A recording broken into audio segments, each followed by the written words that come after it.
Most people know that pyramids were built as grand tombs for the pharaohs, designed to ensure they had a smooth journey to the afterlife. The Great Pyramid of Giza, for instance, was constructed for the pharaoh Khufu. But what most people don't know is that this whole pyramid building trend started right here with the step pyramid of Djoser about 4,700 years ago. This massive structure was built for Pharaoh Djoser, a ruler from Egypt's 3rd dynasty. It rises 7 layers high above the ground and stands about 200 feet tall. We think of it today as a phenomenal architectural project. But for ancient Egyptians, the step pyramid of Djoser turned out to be more like a massive experiment, a trial run, if you will, to perfect their building skills before they moved on to even more ambitious pyramids. Reaching new heights is super exciting, but the real mystery is what is going on below the ground. In this pyramid's underground labyrinth, there is a network of tunnels stretching about 3.5 miles long. And some researchers believe these tunnels might have been part of a sophisticated water system that could completely change what we think about pyramid construction. Let's talk about this massive complex located in Saqqara. Surrounding the pyramid, there's what's known as a dry moat, a continuous trench that is up to 164 feet wide and almost 2 miles long. It forms a sort of rectangular shape around the pyramid. This trench has an average depth of about 65 feet. Now, if you were to add up all the earth and rock they dug out to create this moat, it would be about 10 times the volume of the step pyramid itself. For the longest time, people just assumed this trench was nothing more than a huge quarry, a place where they dug up stone and clay to build the step pyramid. Makes sense, right? But when you take a closer look, it doesn't add up. The trench is too narrow and deep to be practical for mining, and its layout doesn't match anything we know about ancient Egyptian quarrying methods. Plus, some sections of the trench are actually covered with a rocky ceiling, which would have made it nearly impossible to use as a quarry. Another theory suggests that the dry moat had some kind of spiritual significance. Maybe it was a sacred place, where souls of nobles gathered to serve the late king in the afterlife. There are even niches in the walls that work as a hint at this spiritual function. But most researchers believe that this purpose likely developed much later, long after the complex was built for Djoser. So what was the moat really designed for? In 2020, a researcher came up with a pretty intriguing idea.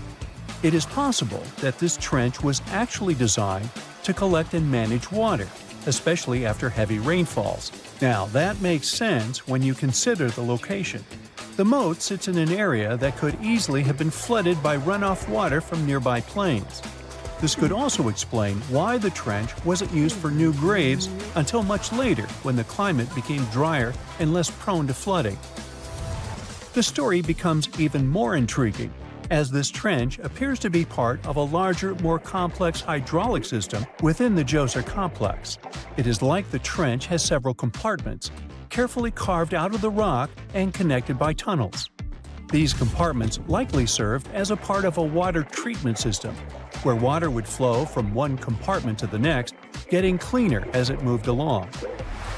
Now, here is where things start to tie into the pyramid itself. The Djoser complex has a series of underground shafts, and some researchers think that water from the moat's deep trench might have been used to power a hydraulic lift system, and this giant water-powered elevator could have been used to raise the heavy stones needed to build the pyramid.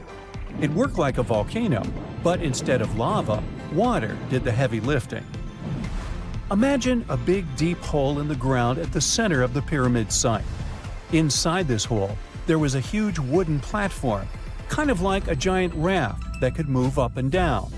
When the workers wanted to lift a heavy stone, they would fill the hole with water. As the water rose, the wooden platform started to float up, carrying the stone with it, almost like a giant water-powered elevator. When the stone reached the right height, the workers slid it off the platform and onto the pyramid. The idea is that water from the deep trench, after being cleaned and filtered, would flow into these shafts. A massive float, possibly made of wood, would then rise as the water filled the shaft, lifting the stones up to where they were needed for construction. Once the stone was in place, they'd let the water out, lowering the platform back down to the bottom, ready to lift the next stone. This fancy hydraulic lift system could have been a game changer, making the whole building process a lot faster and more efficient without using a lot of workforce. It is like the ancient Egyptians were already embracing the whole idea of work smarter, not harder.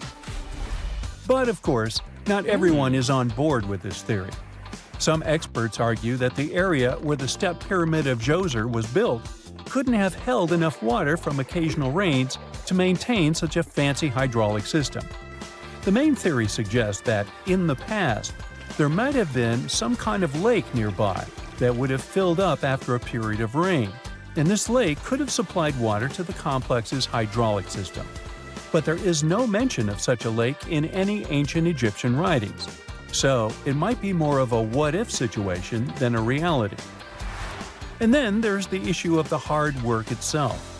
Remember when I said this method could have allowed the ancient builders to raise stones with far less effort? Well, that might not be entirely true. According to some experts, just building this hydraulic device would have required a lot more heavy work than simply moving the stone blocks using good old-fashioned manpower. And let's not forget, the step pyramid of Djoser is like a baby pyramid compared to those that came later. The stones used for Djoser's pyramid weighed, on average, about 660 pounds each, which is nothing compared to the more than 2.5-ton blocks used later for the pyramid of Chephren. If this cool water lift theory gets completely ruled out, we still need to explain how this pyramid was built in the first place. To answer that, we need to rewind a bit and talk about the original plans. See, before Djoser's tomb became a pyramid, the idea was to construct a simple mastaba. This type of tomb was pretty common in earlier periods, a flat-roofed, rectangular structure with sloping sides. But after the original mastaba was finished, they decided to expand it a bit by adding more layers on top. And then they added even more layers, until the construction reached 6 distinctive steps, each one smaller than the previous. And they probably did all this by raising those heavy stones using ramps, not a water-powered elevator. There is still so much we don't know about the step pyramid of Djoser. More research is definitely needed to fully understand how this system worked, or if it even existed at all. But the idea of using water to help build the pyramid adds a whole new layer to our understanding of ancient Egyptian engineering. It's a powerful reminder of just how clever and resourceful those builders were, using the natural landscape and the power of water to create one of the most iconic monuments in history. What is a boat doing in the middle of a desert? You would expect to find a seagoing vessel closer to shore. This is the question archaeologists had been asking for decades. In 1988, there was a storm near one of the most important archaeological sites in ancient Egypt. A wooden structure emerged from the sand. It was hollowed out by termites. Scientists were determined to solve its mystery. In 2000, they began excavating the site near Abidos, Abidos. An American team of experts soon discovered a boat that was 70 feet long, and it wasn't alone. In total, there were 14 boats neatly resting next to each other. It was impossible to completely dig out the boats because of their poor condition. Luckily, the wood was preserved enough to get a sample. Analyses revealed that the boats were around 5,000 years old, the oldest fleet in human history to this date. The time of their construction predates the pyramids at Giza by half a millennium. Each ship of the fleet rested in a vault that matched its dimensions. The room was roughly a third of the size of a tennis court. It had mud brick walls that featured more than 120 drawings of boats. Ancient Egyptians incised them on whitewashed walls that were excellently preserved. Scientists have known about these mysterious chambers for well over a century. 1901, 1902. A British archaeologist, Arthur Weigel, stumbled upon a strange structure west of the River Nile. His team caught a glimpse of the interior walls. Sadly, a section of the roof collapsed, so they had to call off further exploration. Researchers abandoned the site, but its location remained on the maps. The boat's position first led scientists to think that they rested on a bank of the mighty Nile. But there was a problem with this theory. Today, the river flows almost 7 miles west of Abidos. Further studies of the surrounding terrain showed the Nile didn't change its course throughout history. Also, if the boats floated near a dock, they would be in unstable positions. The 14 vessels at Abidos were perfectly parallel to each other. There was only one conclusion possible. Someone had deliberately placed them like that. They must have gone through a lot of effort. Each boat had enough room for up to 30 rowers. These vessels could really float. They weren't models, but scholars still don't know if they actually sailed any body of water in ancient Egypt. This doesn't diminish the importance of the find. Previously, archaeologists found only small-scale models. In King Tut's tomb alone, there were 35 boat models. For a long time, these figurines were the only clues as to how ancient Egyptian vessels looked like. The boat's design confirms that they were the real deal. They are the earliest surviving examples of something called built boats. Ancient people constructed primitive vessels by hollowing out large tree trunks. The alternative was reed that was tied together to form a raft. The boats at Abidos had planks tied together. This was a major breakthrough in shipbuilding. During their lifetime, the boats must have seemed impressive. Timber was a valuable commodity at the time. There was no wood in the desert. Cedar had to be imported from Lebanon. The only person who could afford such luxury was the pharaoh. Studying the area around the ancient fleet provided more answers. Scientists discovered a mud brick structure where Egyptians worshipped the pharaoh. Its approximate date of construction matches that of the wooden boats. The same bricks out of which this building was made were used to encase the fleet. At the time of their construction, the rooms they were stored in had a ceiling. That's the section that archaeologists stumbled upon in the early 20th century. Just like mummies and coffins, these marvelous ships rested inside splendid vaults. The exterior of these rooms was also impressive. The outer walls originally had a plaster of white limestone. It reflected sunlight. In the desert sun, the structure housing the boats must have shone from miles away. Ancient Egyptian builders used the same technique to cover the pyramids 500 years later. Today, their surface looks jagged, but it wasn't always like this. When they were constructed, the pyramids had a top layer of fine white limestone. Their surface was smooth and it gleamed in the sunlight. Instead of stairs, the outer layer of the pyramids was more of a sleek ramp. Archaeologists were left with one final question. Which pharaoh owned the fleet? The answer lay just a mile from the site. This is where the tomb of a pharaoh from the 5th dynasty rested, King Senwosret III. Its time and style of construction matched the ones of the chambers with boats. The very end of his rule might explain how the boats ended up in the middle of the desert.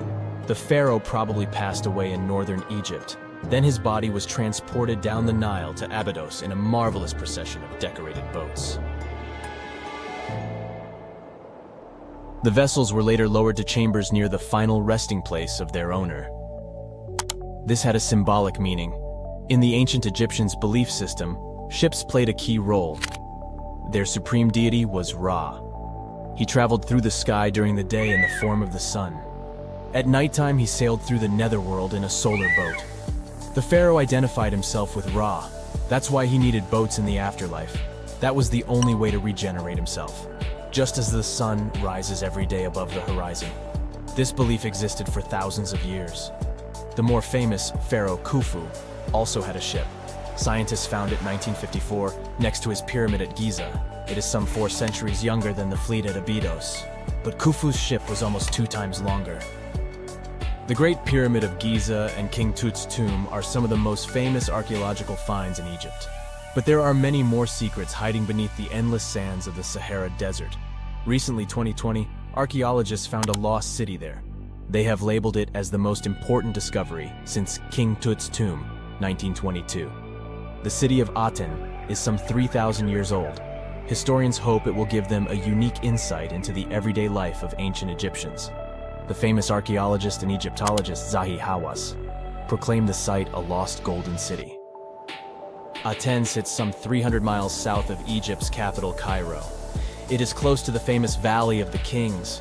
Archaeologists first found sections of mud brick walls that spread out in all directions. They discovered complete rooms with tools of everyday life inside. The research team unearthed a bakery, a residential neighborhood, and an administrative district. They all date back to the time when the Egyptian civilization was the wealthiest in its long history. They were also the first to make objects from iron. In 1911, scientists found a set of iron beads near a village in Lower Egypt, El Girza. These are the earliest known iron artifacts. The discovery is literally out of this world. Ancient people made them by beating into shape a piece of a meteorite. The 9 beads were once part of an ornate necklace. They are now blackened and corroded, which is perfectly normal for a piece of jewelry that is over 5,000 years old. They consist of an iron-nickel alloy. Researchers were impressed by the skill of ancient jewelers who processed the beads. Their craftsmanship is more impressive when you think that they didn't know the stellar origins of the material. The Great Pyramid of Giza also has a remarkable feature. An international research group investigated the electromagnetic response of the structure to radio waves. They found that the pyramid has the ability to concentrate electromagnetic energy inside it. This occurred inside its chambers as well as under the pyramid's base. It contains an underground, unfinished chamber. It seems that the electromagnetic response is connected with the properties of limestone, the Great Pyramid's main building material. The research results might have a practical application. The way solar cells and nanosensors function could be improved by this remarkable find. A gruesome discovery took place in Egypt some years ago. You want to hear about it? 16 human hands, carefully buried in 4 eerie pits. They didn't look too much like human hands at first, since they were abnormally large, but they were. Weirdly, there were only right hands. No left hands were in sight. It turned out that it points to the practice of an ancient dark ritual. Old Egyptian art and tales talked of a ceremony where warriors would present the right hand of their adversaries as proof of victory and ask for gold in return. Egyptians believed in the afterlife, so cutting off someone's hand meant you cut off their power eternally. Guaranteeing this type of defeat was interesting to the winning party. Here, the fight was between Egyptians versus Hyksos, who lived in what was once known as Canaan. Egypt has always been the center of some history-changing findings, and some time ago, this papyrus was found. If we stretched it open, it would be just a tad bigger than the height of a skyscraper. The world's tiniest skyscraper, which is located in Wichita Falls, Texas. When humans didn't write on their notes app, they wrote on this thing, made from the medulla of a papyrus plant. Around 2,000 years ago, ancient Egyptians wrote something reminiscent of a book where they describe most of their funerary traditions and their visions of the afterlife. It's considered one of the most important texts from ancient Egypt and is still sold in bookstores to this day. This ancient manuscript was unearthed from a chamber located just south of the Pyramid of Djoser, located in Saqqara. Oh yes, Djoser is the oldest pyramid in Egypt and not the Giza pyramids like most people think. So recently, the site of Saqqara buzzed with excited archaeologists who probably found one of Egypt's oldest complete mummies. They believe that this beautiful and well-preserved mummy was that of a wealthy man. He was discovered in a deep shaft, covered in layers of gold leaves. There are many symbols that show he was an important and wealthy man, like the band he wore on his head, the bracelet on his chest, and the fact that he was embalmed with a tunic, which was reserved for Egypt's finest. The most exciting part of the entire discovery was finding the resting place sealed with mortar, just as the ancient Egyptians had left it 4,300 years ago. Now this may sound weird, but back in 2008, archaeologists discovered a missing pyramid. Now it went missing because it deteriorated over the span of 4,000 years. Today, you can only see its base. It was a pretty important site back in ancient times.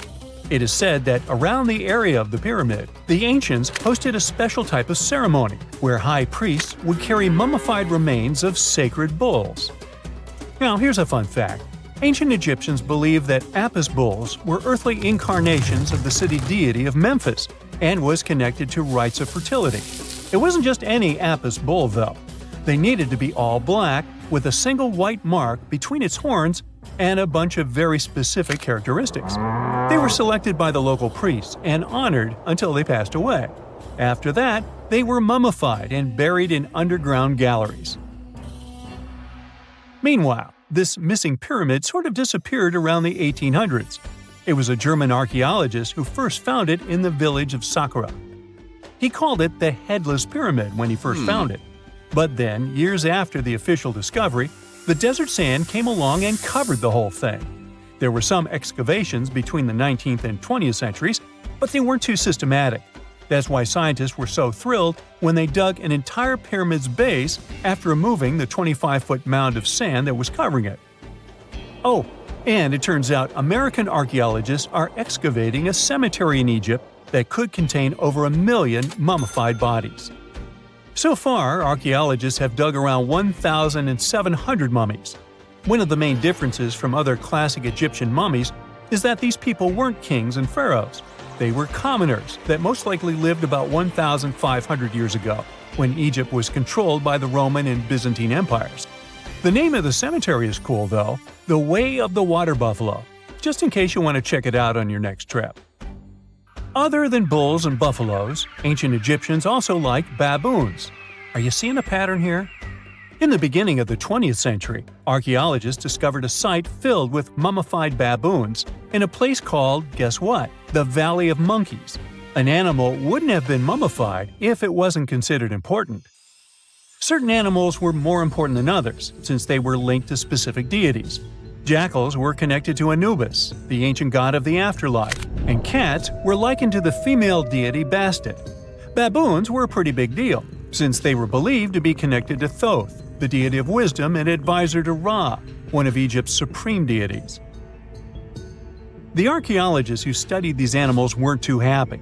They think these baboons were kept inside and were deprived of sunlight for most of their lives. They had extreme vitamin D deficiencies and they were poorly fed. Maybe Thoth got angry with these baboon keepers. Just a guess. Since there's never a boring day for archaeologists in Egypt, they also found human mummies with golden tongues. Since Egyptians were all about the afterlife, they believed that golden tongues might help a person speak once they pass to the other side. I mean, it's a long shot, but hey, why not? Some of these mummies were placed in wooden coffins with goods, such as necklaces, pottery, golden artifacts in the shape of lotus flowers and scarab beetles, and iPhones. Just kidding. A new temple was also unearthed recently in Egypt. Scientists believe it was dedicated to honor Zeus Cassios. That deity would be a cross between Zeus, the almighty Greek deity of the sky, and Mount Cassios. While digging around the Sinai Peninsula in Egypt, archaeologists spotted 2 pink granite columns poking out of the ground, and bingo. They believe these columns represented the temple's front gate and collapsed during an earthquake many years ago. And speaking of deities, there weren't only super serious deities. Recently, scientists unearthed a golden ring in a city south of Cairo. No, Frodo, it's not magical. It was a normal gold ring, but it had the depiction of the deity of fun, officially named Bes. This deity is often described in sacred texts as a happy, chubby dwarf.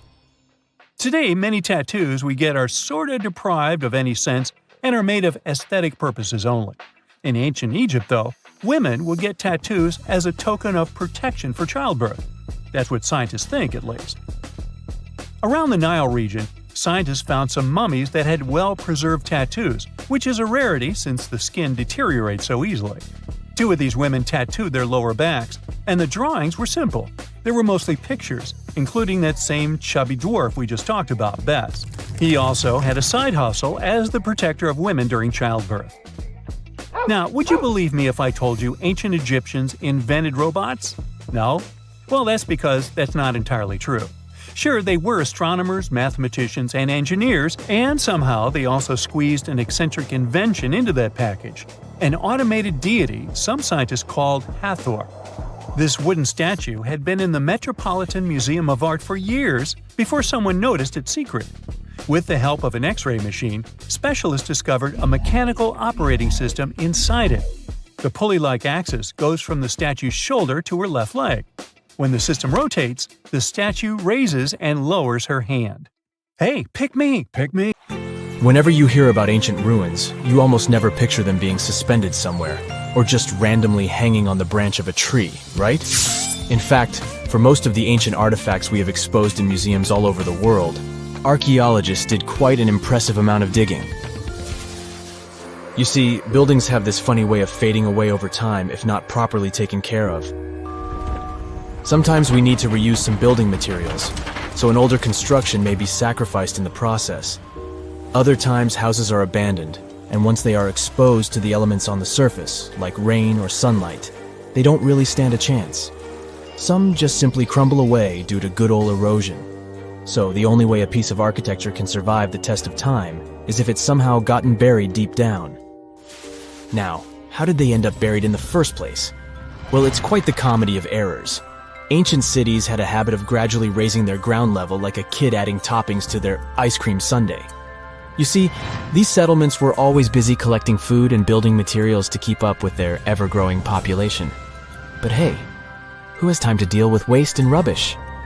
It wasn't exactly high on their to-do list back in the day. So when it came to building new houses, ancient civilizations found it much easier to save their sweat and tears by piling up the rubble and constructing right on top.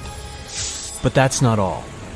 Rivers would also occasionally flood and deposit a layer of sediment on the city floors, further encapsulating those ancient constructions. And in those dry regions like the desert, where the wind likes to show off its sand and dust dance moves, you can bet it was a constant struggle to keep the establishments clean. One hilarious example is the Sphinx, which had its head buried in sand until a group of archaeologists unearthed it in 1817. Some ancient towns eventually got covered up because they were completely abandoned. With less human activity to control their expansion, plant seeds couldn't resist the opportunity and sprouted all over the place. They gobbled up carbon dioxide from the air and grew, adding more and more bulk to the ground. Those cheeky roots even decided to stabilize the soil made from decaying plant matter, creating layers upon layers of earthy goodness. It's like the ultimate DIY project Mother Nature embarked on, with plants as her loyal helpers. The act of digging into the secrets of ancient civilizations is not just about unearthing a lost world. It's also an epic quest to reveal the hidden treasures beneath layers of history. But how do archaeologists know where to dig in the first place? If everything is covered in layers upon layers of sediments, debris, and plant roots, they must have some sort of system they rely on before embarking on a new project, right? For starters, they're not always the ones suggesting an archaeological dig in a certain location. Let me explain. Let's say you're a contractor and you want to build a new fancy apartment complex in your city. Some local legislations have certain requirements before your project can start, though. For instance, before anyone starts building on a piece of land, they might need to bring in specialists to check the soil. These clever folks can be archaeologists, geologists, or paleontologists, and they need to keep an eye on things during development. If any artifacts or ecofacts, fancy word for organic remnants, are discovered, these experts swoop in to excavate and study them. But what about sites that have nothing to do with bulldozers and yellow hats? Archaeologists have more than one trick up their sleeves when it comes to locating ancient hotspots. They dive deep into historic records with a healthy dose of detective work. By sniffing out old documents and maps, they can piece together the puzzle of human activity in a specific area. If a site has been visited before, it's even better. Finding records of past excavations or historical accounts can give archaeologists lots of information on where to continue their treasure hunt. Before archaeologists start swinging their shovels, they engage in a bit of a visual scan mission. Armed with a grid system, they'll stroll around the site, keeping their eyes peeled for any artifacts that might be hiding just beneath the Earth's upper layer. From groundstone tools to historic glass and even ancient garbage dumps, yes, they're all so valuable. These keen-eyed explorers can spot signs of human activity faster than most people. If they stumble upon midden soil, fancy term for a garbage dump, they know for sure that humans once called this place home. Archaeologists don't just rely on their trusty shovels, though. They have an arsenal of gadgets to aid in their search for hidden wonders. Geophysical tools are like their secret weapons. Take the resistivity meter, for example. This clever contraption measures the electrical component of the soil and any buried features or artifacts. A buried wall, for instance, will create a different resistivity reading than the surrounding soil. Magnetometers and ground-penetrating radar work in similar ways, showcasing potential hints of ancient treasures in the soil. And who could forget our trusty old friend, the GPS? It helps archaeologists map out precise locations, like a high-tech treasure map, leading them straight to their pot of gold. Care to virtually visit some of the most important archaeological sites in the world? Well, follow me. In the United Kingdom, for instance, you'll find this interesting place called Stonehenge. It's one of many henges scattered around, but this one really takes the cake. Picture this: massive ancient stones standing tall and proud, arranged in a funky outer ring and an inner horseshoe, with some smaller stones thrown in for good measure. And guess what? These amazing stones have been around for over 5,000 years. Talk about a serious case of rock-solid longevity. Now, here's where it gets interesting. According to local folklore, the legendary wizard Merlin whipped out his magic wand and poof! He teleported these massive stones all the way from Ireland. Apparently, some giants had assembled them there, but Merlin decided they would look much better at their new location. Others think it's just the ruined remains of an old Roman spiritual edifice. These amazing structures were built by our Bronze Age ancestors. With their simple tools and limited tech, they managed to create this monumental masterpiece. Impressive, right? Unfortunately, there's still so much we don't know about this area. Stonehenge's initial purpose remains a mystery to this day. Sure, there are lots of theories, but scientists have yet to agree on the subject. However, we do know that it's perfectly aligned to catch the sunrise during the summer and winter solstices. The ancient city of Pompeii is an equally amazing archaeological site. Picture this: Mount Vesuvius, a notorious troublemaker, decided to throw a volcanic tantrum and completely covered this ancient Roman city. It turned it into a time capsule, located outside present-day Naples in Italy. Fast forward to the year 1748, when a bunch of adventurous explorers stumbled upon Pompeii. Lo and behold, they discovered a treasure trove of well-preserved goodies: streets, houses, food, probably a bit stale by then, blingy jewelry, fancy sculptures, colorful frescoes, everyday household items, and even animal and human remains. It was like an epic archaeological party. From the looks of it, Pompeii had it all. Fancy houses and villas, a massive 20,000-seat arena, cute little artisan shops, hangouts like taverns. And let's not forget the saucy spots like those luxurious bathhouses for some intense pampering. There's also the sanctuary of Apollo, where people used to gather for their daily dose of worship. And of course, the bustling heart of the city, the Forum of Pompeii, where all the cool people used to hang out. And guess what? Pompeii is so cool that it made it to UNESCO's World Heritage List back in 1997. That's like the ultimate Hall of Fame for historical awesomeness. It also includes many other famous buildings and sites, like the Taj Mahal in India and the Acropolis of Athens in Greece. When you hear the word mummy, you might get a chill down your spine. That's because most of us associate this word with those creepy characters we've seen in some scary movies. But in reality, mummies have helped us understand a lot about ancient civilizations, their rulers, and about how people used to deal with losing their loved ones. The people most famous worldwide for their mummies are the ancient Egyptians. They believed that some sort of existence after passing away was possible, if certain conditions were met. That's why they insisted on preserving the human body through the process of mummification and placing the mummy in a furnished tomb, kind of like giving it a fully functioning apartment of its own.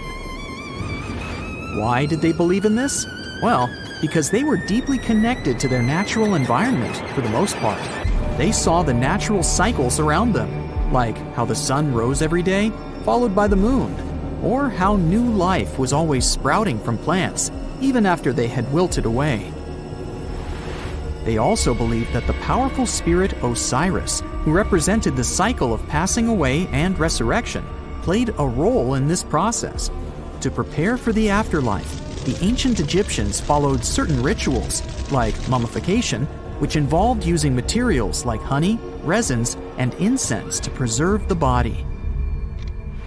There's no other mummy more popular than that of King Tut. He was a young pharaoh who ruled over 3,000 years ago in Egypt. The problem with discovering ancient royal tombs is that most of such burial sites were previously robbed. People knew ancient rulers had been left with many valuable belongings, so those locations became vulnerable to thieves. When King Tut's tomb was opened in 1922, people were excited because it had not been robbed, like many other previously discovered royal tombs. That's how well hidden it was. Inside, his mummy was encapsulated in a total of 3 coffins, including one made of gold. The objects found in his tomb showed us what ancient Egypt was like, and studying his mummy also helped us learn about the culture and practices popular at the time when he passed away. We also learned about his family by looking at his DNA. Scientists were able to discover that he had had a disease called malaria and a problem with his foot that might have made it hard for him to walk. Ramses II was another pharaoh in Egypt who ruled for 68 years, which was quite a lot back in the day. He was known for his expansion campaigns and building projects. Many objects from his time as a ruler still exist today, including a large statue of him. Ramses II was about 6 feet tall and lived to be about 90 years old. After looking at his mummy, scientists concluded that he may have had a medical condition that affected his spine. Now, remember those thieves I mentioned before?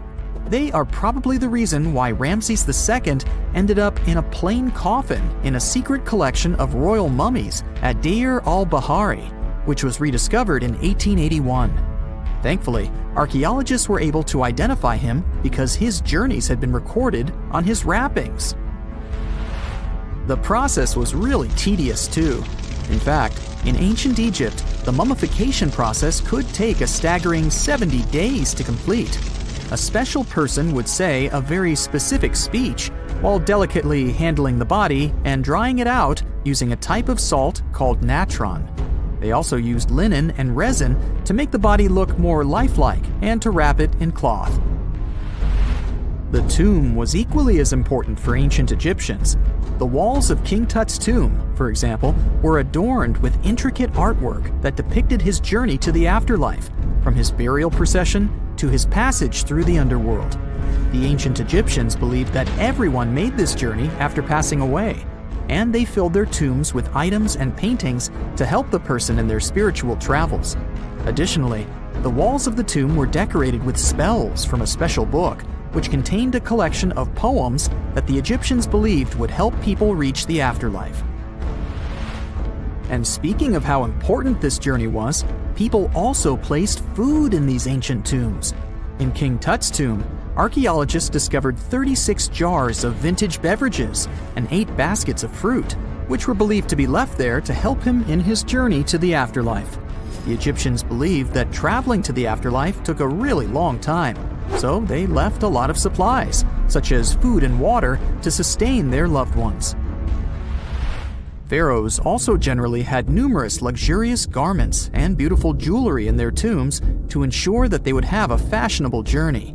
These items included various types of linen clothing, such as tunics, scarves, gloves, and headdresses, as well as a lot of gold jewelry with precious stones, like bracelets, buckles, pendants, necklaces, rings, and even precious depictions of insects for protection. Some were also deposited with fans made from ivory and ostrich feathers to keep them cool in the afterlife. Some ancient rulers were even placed in their forever apartments along with boats. For example, Pharaoh Khufu built the Great Pyramid at Giza as his tomb, and a large ship was found inside. King Tut, however, was buried with multiple boat paddles, but no actual boat. Instead, he had 3 chariots and numerous walking sticks made of precious materials, perhaps indicating he'd rather travel to the beyond by land, not by water. Amongst the most interesting objects found near ancient mummies are bottles of oils and perfumes. If rulers were supposed to be fashionable, why not smell nice too, right? Also, some of them had some ancient kinds of board games, most of them made out of precious materials like gold or ivory. One of those games was called Senet. It was very popular amongst the ancient Egyptians and very similar to modern-day chess. The ancient Egyptians may have the most famous mummies out there, but they weren't the first to invent the procedure. In fact, it all started in South America with an ancient civilization named the Chinchorro. As far as we know today, these people were the first to mummify their loved ones that had passed away. They did it somewhere around 2,000 years before the Egyptians started their own rituals. Sure, we can tell a lot about ancient rulers by studying these mummies, but until recently, We had no idea what they really looked like during their lifetime. Not so long ago, though, some very special mummy paintings were found by archaeologists studying ancient Egyptian objects. These mummy portraits are highly detailed paintings of individuals that were made while they were still alive. Such paintings were often painted on wood, as opposed to the classical portraits we all know about, which are painted on canvas. They are known for their realism and beauty, and have even been used by researchers to diagnose diseases by comparing them to the corresponding mummies. Some of these portraits also include depictions of jewelry, which was later found on the mummies. The recent discovery of these mummy portraits in Central Egypt is significant, as it marks the first time in over a century that such paintings have been found. Mummies appeared all around the world naturally, too. Mummification can occur without people intervening because of natural conditions, like extremely cold or hot environments, places with a lack of oxygen, or accidental exposure to chemicals that preserve the body. These conditions don't allow bacteria to grow, resulting in the body remaining more or less intact. Famous Otzi was one of these mummies. We know today he was a man who lived around 5,000 years ago in Europe. But upon his discovery in the Alps in 1991, Austrian authorities initially believed that he was a modern mountaineer because of how well preserved the body was. However, after the Iceman was removed from the glacier, it was determined that he was actually from the Copper Age. Most people know that pyramids were built as grand tombs for the pharaohs, designed to ensure they had a smooth journey to the afterlife. The Great Pyramid of Giza, for instance, was constructed for the pharaoh Khufu. But what most people don't know is that this whole pyramid building trend started right here with the step pyramid of Djoser about 4,700 years ago. This massive structure was built for Pharaoh Djoser, a ruler from Egypt's 3rd dynasty. It rises 7 layers high above the ground and stands about 200 feet tall. We think of it today as a phenomenal architectural project. But for ancient Egyptians, the step pyramid of Djoser turned out to be more like a massive experiment, a trial run, if you will, to perfect their building skills before they moved on to even more ambitious pyramids. Reaching new heights is super exciting, but the real mystery is what is going on below the ground. In this pyramid's underground labyrinth, there is a network of tunnels stretching about 3.5 miles long, and some researchers believe these tunnels might have been part of a sophisticated water system that could completely change what we think about pyramid construction. Let's talk about this massive complex located in Saqqara. Surrounding the pyramid, there's what's known as a dry moat, a continuous trench that is up to 164 feet wide and almost 2 miles long. It forms a sort of rectangular shape around the pyramid. This trench has an average depth of about 65 feet. Now, if you were to add up all the earth and rock they dug out to create this moat, it would be about 10 times the volume of the step pyramid itself. For the longest time, people just assumed this trench was nothing more than a huge quarry, a place where they dug up stone and clay to build the step pyramid. Makes sense, right? But when you take a closer look, it doesn't add up. The trench is too narrow and deep to be practical for mining, and its layout doesn't match anything we know about ancient Egyptian quarrying methods. Plus, some sections of the trench are actually covered with a rocky ceiling, which would have made it nearly impossible to use as a quarry. Another theory suggests that the dry moat had some kind of spiritual significance. Maybe it was a sacred place, where souls of nobles gathered to serve the late king in the afterlife. There are even niches in the walls that work as a hint at this spiritual function. But most researchers believe that this purpose likely developed much later, long after the complex was built for Djoser. So, what was the moat really designed for? In 2020, a researcher came up with a pretty intriguing idea.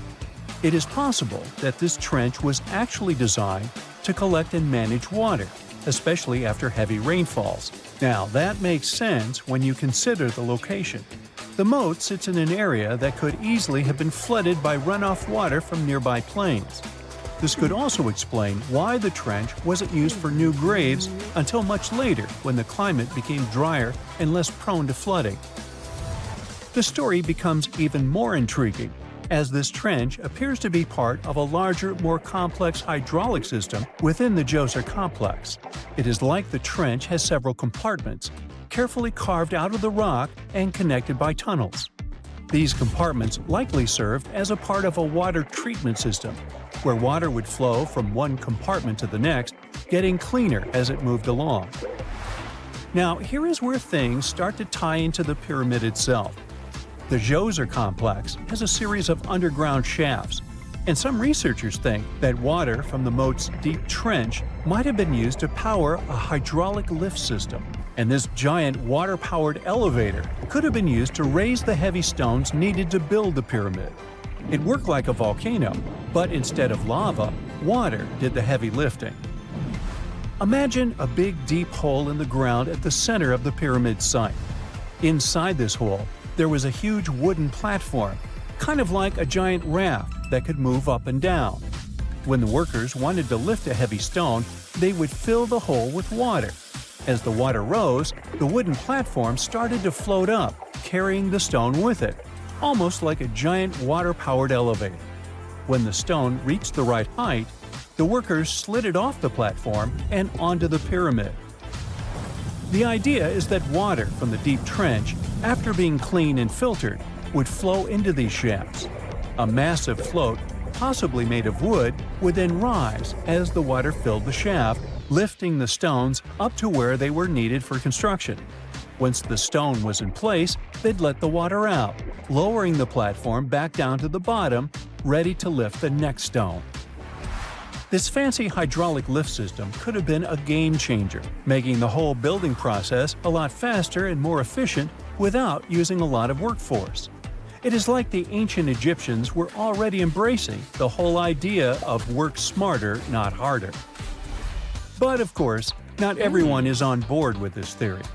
Some experts argue that the area where the step pyramid of Djoser was built couldn't have held enough water from occasional rains to maintain such a fancy hydraulic system. The main theory suggests that, in the past, there might have been some kind of lake nearby that would have filled up after a period of rain, and this lake could have supplied water to the complex's hydraulic system. But there is no mention of such a lake in any ancient Egyptian writings, so it might be more of a what-if situation than a reality. And then there's the issue of the hard work itself. Remember when I said this method could have allowed the ancient builders to raise stones with far less effort? Well, that might not be entirely true. According to some experts, just building this hydraulic device would have required a lot more heavy work than simply moving the stone blocks using good old-fashioned manpower. And let's not forget, the step pyramid of Djoser is like a baby pyramid compared to those that came later. The stones used for Djoser's pyramid weighed, on average, about 660 pounds each, which is nothing compared to the more than 2.5-ton blocks used later for the pyramid of Chephren. If this cool water lift theory gets completely ruled out, we still need to explain how this pyramid was built in the first place. To answer that, we need to rewind a bit and talk about the original plans. See, before Djoser's tomb became a pyramid, the idea was to construct a simple mastaba. This type of tomb was pretty common in earlier periods, a flat-roofed, rectangular structure with sloping sides. But after the original mastaba was finished, they decided to expand it a bit by adding more layers on top. And then they added even more layers, until the construction reached 6 distinctive steps, each one smaller than the previous. And they probably did all this by raising those heavy stones using ramps, not a water-powered elevator. There is still so much we don't know about the step pyramid of Djoser. More research is definitely needed to fully understand how this system worked, or if it even existed at all. But the idea of using water to help build the pyramid adds a whole new layer to our understanding of ancient Egyptian engineering. It's a powerful reminder of just how clever and resourceful those builders were, using the natural landscape and the power of water to create one of the most iconic monuments in history.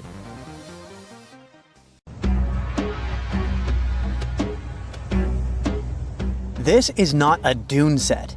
This is a very real desert in Niger. Jado was probably built by the nomadic Sao people and is filled with ksars, which are fortified houses made of salt and clay, with giant walls and secret passages. Located deep in the desert, it was once a vital stop for trans-Saharan caravans, but is now a hotspot for smugglers and bandits. The site has been off-limits since 2002 due to its dangers. The origin of the ksars remain a mystery. No archaeological studies have been conducted, leaving many questions unanswered. Even today, shifting sands reveal and conceal parts of these ancient ruins, fueling local speculation about what might still be hidden beneath the desert. Speaking of connective tunnels, scientists were blown away by the discovery of lava tubes in Saudi Arabia. These underground passages form when molten lava cools down. Researchers believe that ancient nomadic groups may have utilized these tunnels to survive the super harsh desert climates. While excavating the tunnels, archaeologists uncovered artifacts, rock art, and skeletal remains. The art and animal bones show that the people who used the tunnels were probably sheep and goat herders. They're still piecing together whether these groups lived in the tunnels for extended periods or just used them as temporary shelters. The Great Pyramid of Giza has been standing for thousands of years, but it's still hiding secrets. Using special scanning technology, scientists found two hidden structures under an ancient burial ground. The first is a shallow L-shaped structure, and below it is a much larger space that could be a final resting place or a chamber. The smaller structure was filled with sand on purpose, while the deeper one might be an empty chamber. Experts believe the two are connected, possibly as an entrance leading to a secret chamber. This is big news because it might give us some more insight into who built the pyramids and why. The world is full of ancient writing, but some messages refuse to give up their secrets, like the mystery of the Bash Plemi tablet. This unusual stone, pulled from a lake in Georgia, is covered in symbols no one can read. Even with modern technology, experts are completely stumped. The tablet is about the size of a book, with 60 symbols carefully carved into its surface, but 39 of them don't match any known language. Some resemble scripts from ancient civilizations in the Middle East, India, and Egypt, but none are an exact match. To make things even trickier, part of the tablet is broken off, meaning a piece of the puzzle is missing forever. To rule out a hoax, scientists studied the tablet closely. They confirmed it's made of vesicular basalt, an extremely tough local rock. Whoever carved these symbols must have been really skilled. Based on similar archaeological finds, experts believe the tablet could date back thousands of years, possibly to the late Bronze or early Iron Age. Some symbols repeat, which could mean they're numbers. Maybe it's an inventory list, a record of battles, or even an offering to the deities. Until someone cracks the code, the Bash Plemi tablet remains an unsolved mystery from the depths of history. Experts are still stumped with what this Minoan disc might mean. The Phaistos Disc is one of the most mysterious finds from the Minoan civilization. This 6-inch clay object, discovered in 1908, has strange spiral markings that no one has fully decoded yet. The disc has 241 symbols on both sides, showing everything from people and animals to tools and plants. Experts have come up with many theories about what the symbols mean. Some think it's an early form of Greek. Others suggest it's a prayer or a hymn. And some even believe it could be a letter from a king in Anatolia to a Greek ruler. Let's see who will be the first to figure this out. It's always a fun day at an archaeologist's office when they find something as big as a 2,000-year-old marble head. A French archaeologist mission went digging inside an old medieval house near Alexandria in Egypt and found a statue's head depicting an old, possibly ill man. This statue dates from the last Egyptian dynasty before it became part of the Roman Empire, and the site where it was found is associated with the likes of Cleopatra and Mark Antony. For archaeologists, even the smallest finds at this site means a lot. You've heard of Lucy, right? The Australopithecus that was an early ancestor for us humans. Well, scientists found some of her species' footprints somewhere in Tanzania. The so-called Laetoli footprints are over 3 million years old. The trail stretched 88 feet and has about 70 footprints, left behind when a bunch of early humans walked across some wet volcanic ash. What's cool is that these early humans were already walking on 2 feet, like us, not all hunched over like apes. The close spacing of the prints shows they probably had short legs and a shorter stride than we do today. In an ancient Egyptian temple, archaeologists uncovered a shrine unlike any other, a place dedicated to falcons and 2 mysterious deities. One deity had a falcon's head, while the other wore a crown with a sun disk and cow horns.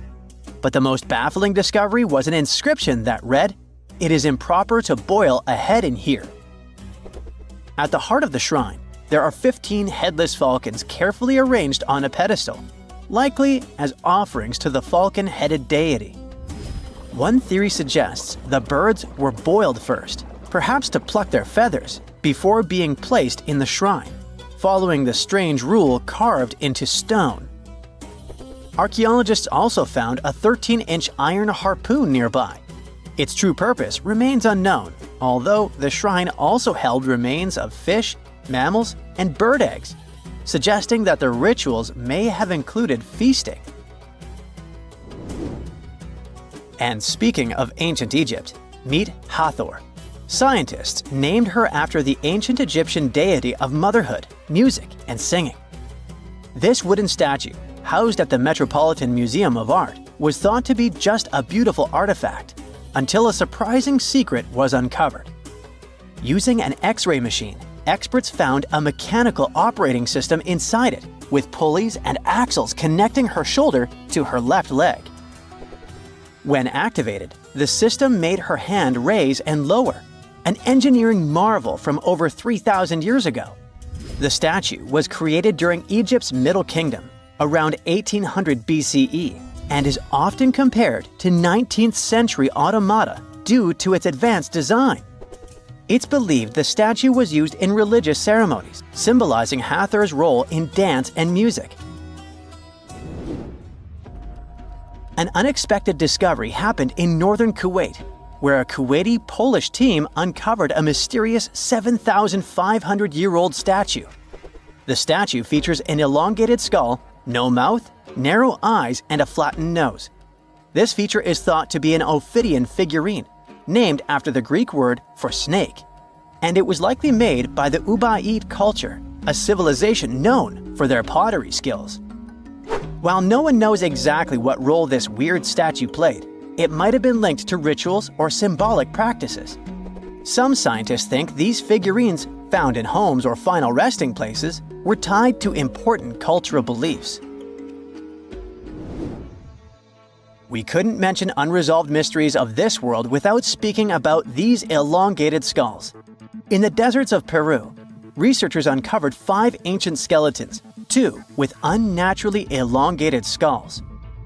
While head shaping was common in many cultures, these skulls defy explanation. Local legends tell tales of the so-called Gentiles, a mysterious race banished underground by the powerful deities. Some say this is what the skulls represent. Others think this is some type of genetic anomaly, which was confirmed after finding an infant skull, too large to be artificially shaped.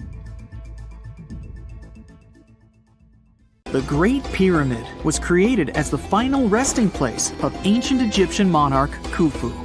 According to legend, French leader Napoleon entered the Great Pyramid and came back out looking shaken and super pale. He never revealed what he saw inside, but whatever it was is said to have affected him for the rest of his life. When Napoleon entered the pyramid, He would have walked through a super tight and ascending passageway. He'd then go through another passageway, known as the Great Chamber. This corridor would have been much taller than the previous one, and would have cobbles too. He'd then reach the King's Chamber, the centerpiece of the Great Pyramid, which was lined with huge blocks of granite. But it wouldn't have looked as grand as we might imagine. There are no hieroglyphics decorating its walls, as Egyptians only began decorating the burial chambers of pyramids much later on. The pharaoh's tombs deep inside the pyramid would have also been filled with treasures, from chunks of gold to the world's most expensive jewelry. But this would have all been looted a long time ago. The only thing that probably would have been left in there would have been a huge sarcophagus, which would have once contained the king's mummy. He'd also have to walk past the queen's chamber. This room most likely didn't hold any queens though, as pyramids were usually only built for one person. There are mysterious tunnels leading from here. To this day, no one is really sure what they're there for. And that's not the only mysterious and creepy thing Napoleon may have encountered, as stories of pharaohs leaving ancient curses on pyramids go way back. Many pyramids had warnings written on the outside, telling of horrifying things that would happen to those who entered and disturbed the peace. We might not know what exactly Napoleon found in the Great Pyramid that scared him so much, but we know for sure what was found in Tutankhamun's tomb.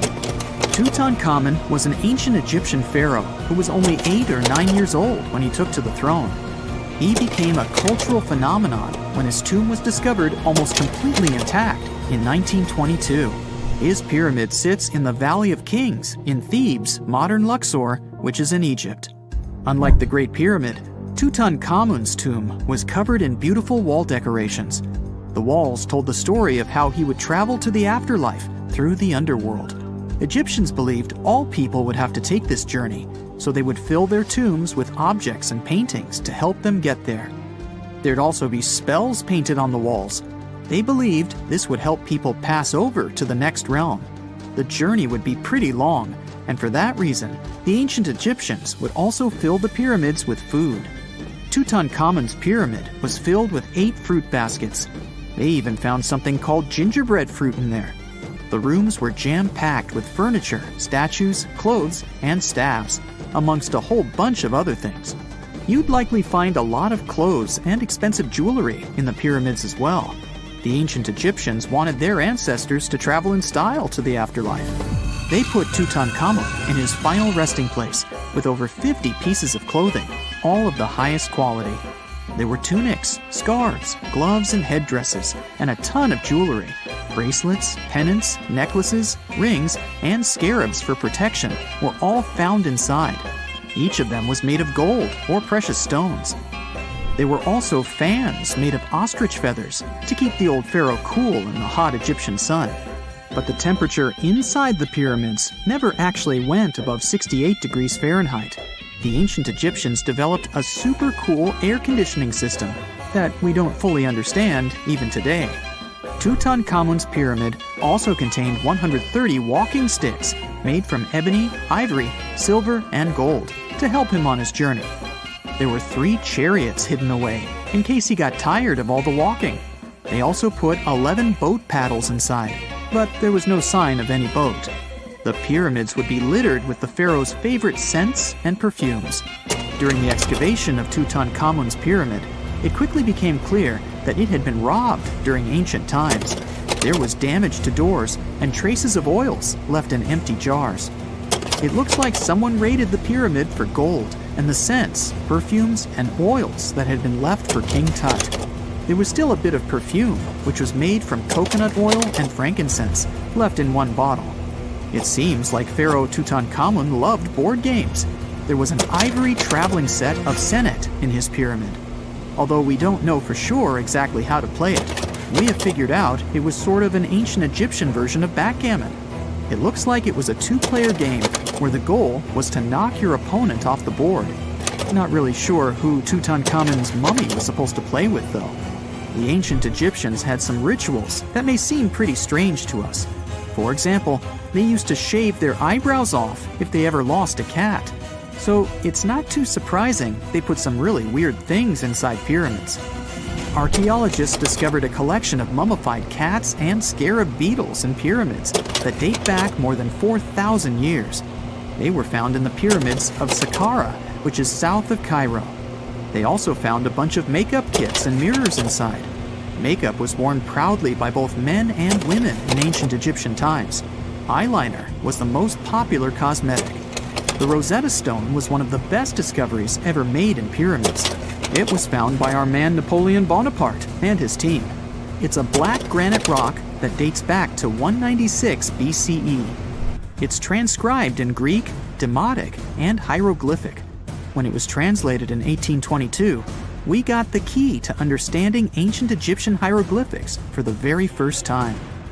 The discovery of Queen Hatshepsut's mummy in 1903 changed our understanding of the Egyptians forever.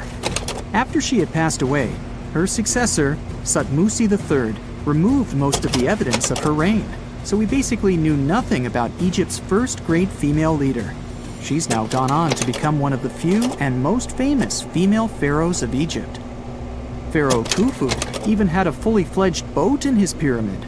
Archaeologists uncovered more than 1,200 pieces of a giant boat near the Great Pyramid at Giza. They reassembled the boat, and it's a whopping 144 feet long. It's most likely a solar boat, which was designed to carry the resurrected king with the deity Ra. Fun fact, the Pyramid of Giza is the last remaining of the 7 wonders of the ancient world.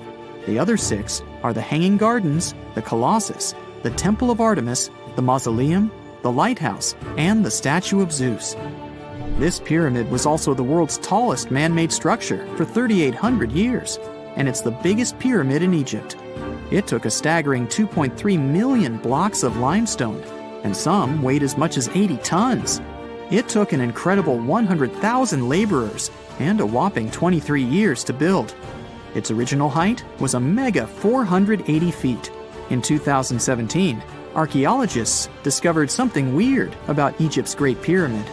There's a hidden void that's at least 100 feet long, and no one really knows why it's there or what's actually inside it. The weird void is the first inner structure discovered within the 4,500-year-old pyramid since the 1800s. Scientists used cosmic rays to detect the massive hole, but are still no closer today to finding out what's inside. The ancient Egyptians took a lot of care building the pyramids, and everything was strategically placed and structurally sound, so it's super unlikely that this hole is due to blocks falling over time. Loads of pyramids also contain small model figurines called ushabti. These represented attendants. They believed they would come to life to serve the pharaohs in the afterlife. But it's amazing that all this stuff actually fit inside. There isn't actually a huge amount of space inside the structures. It's mostly just rock. Imagine working 7 days a week on a large-scale construction site. You, along with thousands of others, carry millions of stone blocks and put them on top of each other according to a complex system. You work without modern construction equipment. You have no air conditioning or constant access to water. It's so hot outside that you can fry eggs on the road. You've been building the pyramid for decades, and now, when it's finally done, you enjoy the result of the colossal work of thousands of people. You're looking at a giant cultural monument of global value that will freeze in time and amaze people for tens of thousands of years. A few thousand years have passed. People in the 21st century see the pyramids and are like, wow, I can't believe humans have built this. Yeah, the people who built the pyramids wouldn't have appreciated such a theory. But actually, there are reasons to believe that people built it using some fantastic technology. From the outside, it seems the Great Pyramids are just big triangles of stone. People just put some heavy blocks on top of each other, and that's it. In fact, the design seems too perfect to be true. The pyramid consists of more than 2 million blocks. They lay so close to each other and are so even that you couldn't squeeze even a thin sheet of paper between them. Scientists still can't figure out the exact technology for building the Egyptian pyramids. One of the biggest and most famous is the Great Pyramid of Giza. This huge construction, well known all over the world, has one big secret. There should be a capstone on top of the pyramid. It's a triangular-shaped stone block, a small pyramid on top of a huge one. It's also called a pyramidion. The builders of ancient Egypt made it out of granite and limestone and covered it with gold. No records or old drawings prove that there was a pyramidion at the top of the Great Pyramid of Giza. But there's another ancient Egyptian structure with such a triangle, the Red Pyramid. It was built before the Great One, and its capstone has survived to this day. Archaeologists have found and reconstructed it. But where could the capstone of the Great Pyramid be? It's a mystery that still has no answer. Some are sure that some thieves have stolen it from the top. Maybe they just climbed up and pushed the pyramidion down. It makes perfect sense. The capstone was probably the most valuable element of the pyramid. Many scientists and archaeologists still don't know its exact purpose. Some believe that this peak covered with gold glorified the pharaohs. The capstone reflected moonlight at night and illuminated the entire space around it. During the day, the capstone reflected sunlight with its shiny surface. You could have noticed it from afar. The top of the pyramid was a kind of guiding star for lost travelers. All other stone blocks of the pyramid consist of limestone. People polish them to make them look shiny. In the past, they were even glowing and reflected light. You could see glowing pyramids from space, although they looked like tiny lights. Over thousands of years, winds, sandstorms, and rains have changed the pyramid's appearance. If people had taken care of them all this time, they would have looked like something out of science fiction movies, or the pyramids from Las Vegas. But unfortunately, we will never see their original appearance. Some archaeologists and scientists believe that the capstone could absorb the sun's energy and distribute it evenly throughout the pyramid. No one knows precisely why the Egyptians needed this technology. There's a theory the pyramids are ancient energy systems. The pharaohs applied this energy to use some unique technologies that were more advanced than all the achievements of the 21st century. And the triangular shape of the pyramids was ideal for boosting this electromagnetic energy. In theory, solar radiation, or electromagnetic forces, accumulated at the top of the pyramid, filled the inner rooms, and then went down the walls to the base. Any surface distortion could prevent the flow from spreading, so they had to create a perfectly smooth surface. That's why they installed the blocks so that nobody could squeeze a needle or razor blade between them. Many people believe in this theory because they built the pyramids from limestone. This material can hold energy inside itself. In the inner part, they created granite deposits to cause air ionization, that is, to create an electric charge. They also dug channels under the pyramid for water to transmit electricity. And at the top, they put a gold capstone, the best conductor of electricity. So, this is how you get a great power generator. Different cultures used similar technologies to create electricity all over the world. But these are all theories. If it had been working, humanity would have used these technologies today. There are mentions of the metal industry, chemistry, engineering, physics, mathematics, and astronomy in some ancient records. Most scientists don't believe in all these things. We know the detailed stages of the technology's development in different cultures. In the 21st century, scientists, historians, and anthropologists can track the evolution of all modern devices. If people had created some technological inventions in ancient times, the history of the world would have looked different. Perhaps all the achievements of antiquity could have been wiped off the face of the earth by global cataclysms. And it can happen to us. Just imagine how people would dig up a laptop in 5,000 years. Perhaps they wouldn't understand what kind of device it is. Another Egyptian wonder surrounded by mystery is the statue of the Sphinx. The Egyptians carved it out of a single massive piece of limestone about 4,500 years ago. but scientists still don't know the exact date of its construction or who built it. People painted the Sphinx in different colors, so it looked much brighter and more vivid in the distant past. It was shining just like the Great Pyramids. Anyway, time hasn't only changed its appearance, but its name too. Initially, the Egyptians called it Horemheket. The Greeks renamed it the Sphinx about a few hundred years after it had been built. The Sphinx emphasized the greatness of the rulers of Egypt. It also performed a symbolic function of a watchdog guarding the tomb of the pharaoh and the paths leading to it. This version sounds realistic, since archaeologists have discovered many secret entrances at the foot of the Sphinx. Perhaps these rooms and intricate tunnels lead to underground halls with treasures. And treasures don't always mean gold and jewelry. According to legends and theories, the Sphinx guards the Hall of Records, the storage of all humankind's knowledge. The information about the ancient mythical state of Atlantis could be there. You can find many detailed maps of the internal dungeons of the Sphinx on the internet. They show structures 12 stories deep under the statue. It looks like a small city filled with gold, scrolls of knowledge, and various ancient artifacts.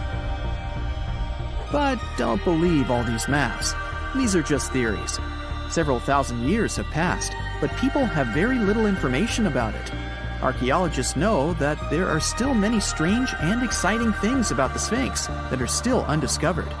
Some locals are afraid to research because they believe they can awaken something terrible from the underground depths. Therefore, it's mostly scientists from other countries who conduct the excavations. In 1998, scientists discovered strange tunnels leading to empty rooms under the Sphinx. They realized that some people tried to get there through tunnels in the past, and maybe those people took all the treasures that were there.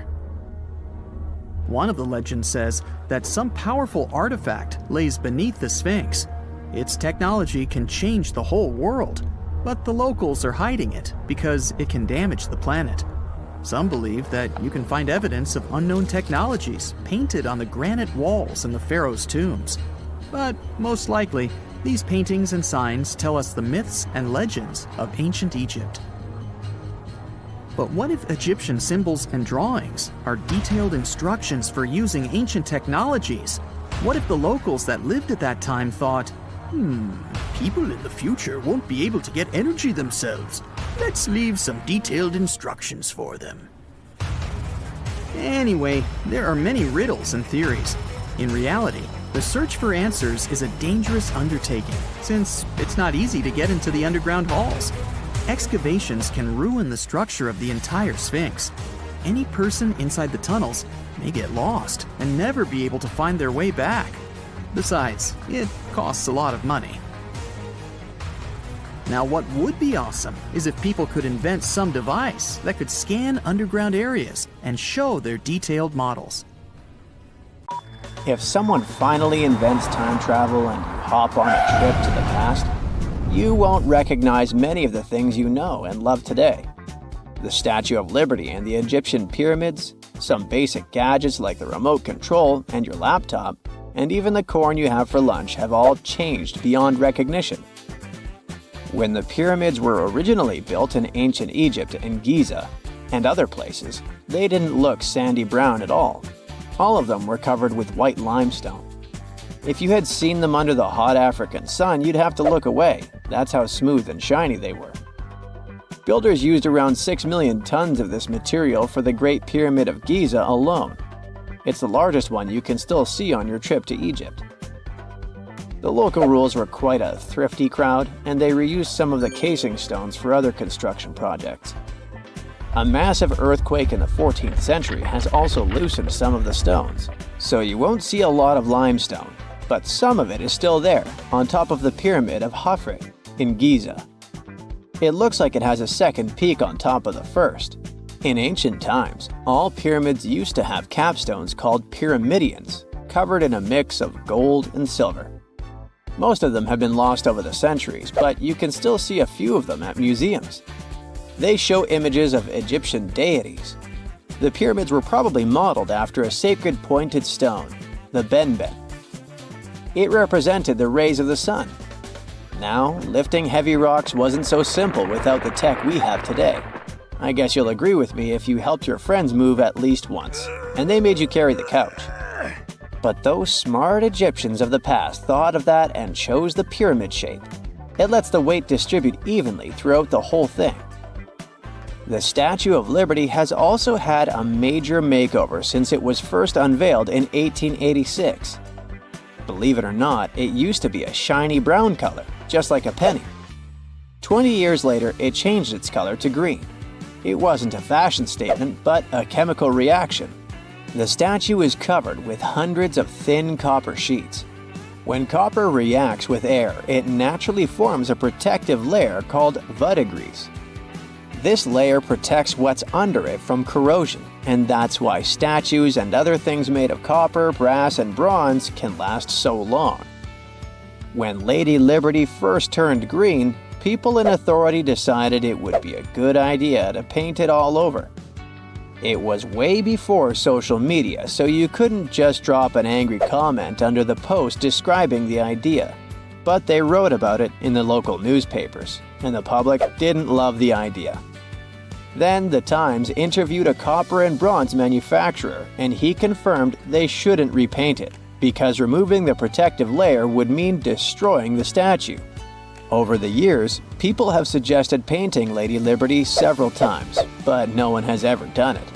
I don't know about you, but I can't imagine that lady in any other color, so I guess it's for the better. You love bananas as much as I do? Next time you enjoy a juicy soft one, remember you gotta thank selective breeding for that texture. The original wild bananas had many large, hard seeds and not so much delicious pulp. And hey, who doesn't like a sugary watermelon? It has a history of over 5,000 years, and it used to have bitter, yellowish white flesh and was really tricky to open. Selective breeding saved the day again, and watermelons got way sweeter. Japanese scientists went further and invented the seedless version. Corn's grandmother is a Mexican grass called teosinte. The kernels in this grass were small and hard to get. Farmers from many thousands of years ago saved the seeds only of those plants that were larger or tastier, or with kernels that were easier to grind. Thanks, my friends, for giving us the corn that's edible and even delicious. And just imagine, wild avocados were so small that they could easily fit in the palm of your hand. The pit in them was so large you wouldn't find much edible material inside. They also had a much harder shell than the ones we're used to. You probably wouldn't get a lot of work done without your beloved computer today, but I can't tell you exactly whom to thank for this invention. The ABC from 1942 is one of the contendants for the title of the first computer.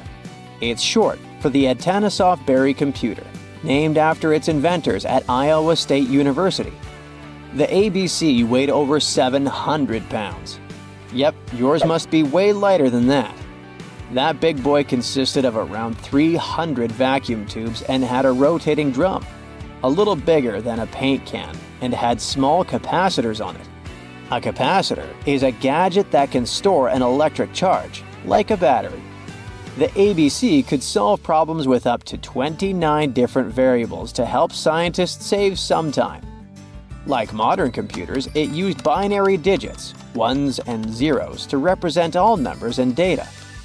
Because of that, it was possible to do the calculations electronically. And now, my favorite part, the ABC finished one operation about every 15 seconds. Just for you to compare, it's millions of operations per second now.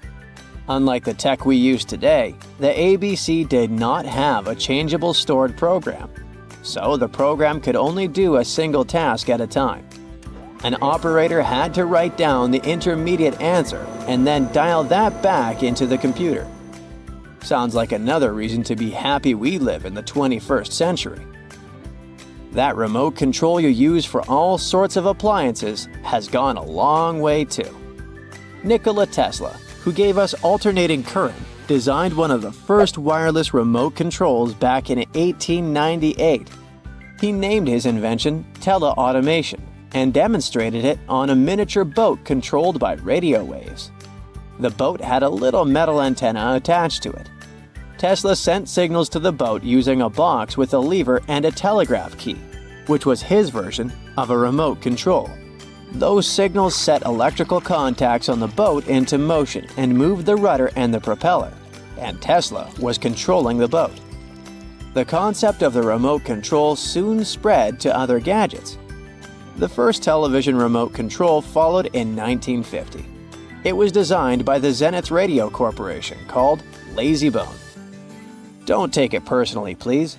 This LazyBone had a massive cable that was attached to the TV set, and those who tried it didn't fall in love with the invention because they tripped over that cord. I feel your pain, my friends. If you live or work on one of the top floors, you gotta love this one. Meet the first passenger elevator. It traveled at the speed of 40 feet per minute. Not the fastest, I know, compared to today's record, which is 40 feet per second.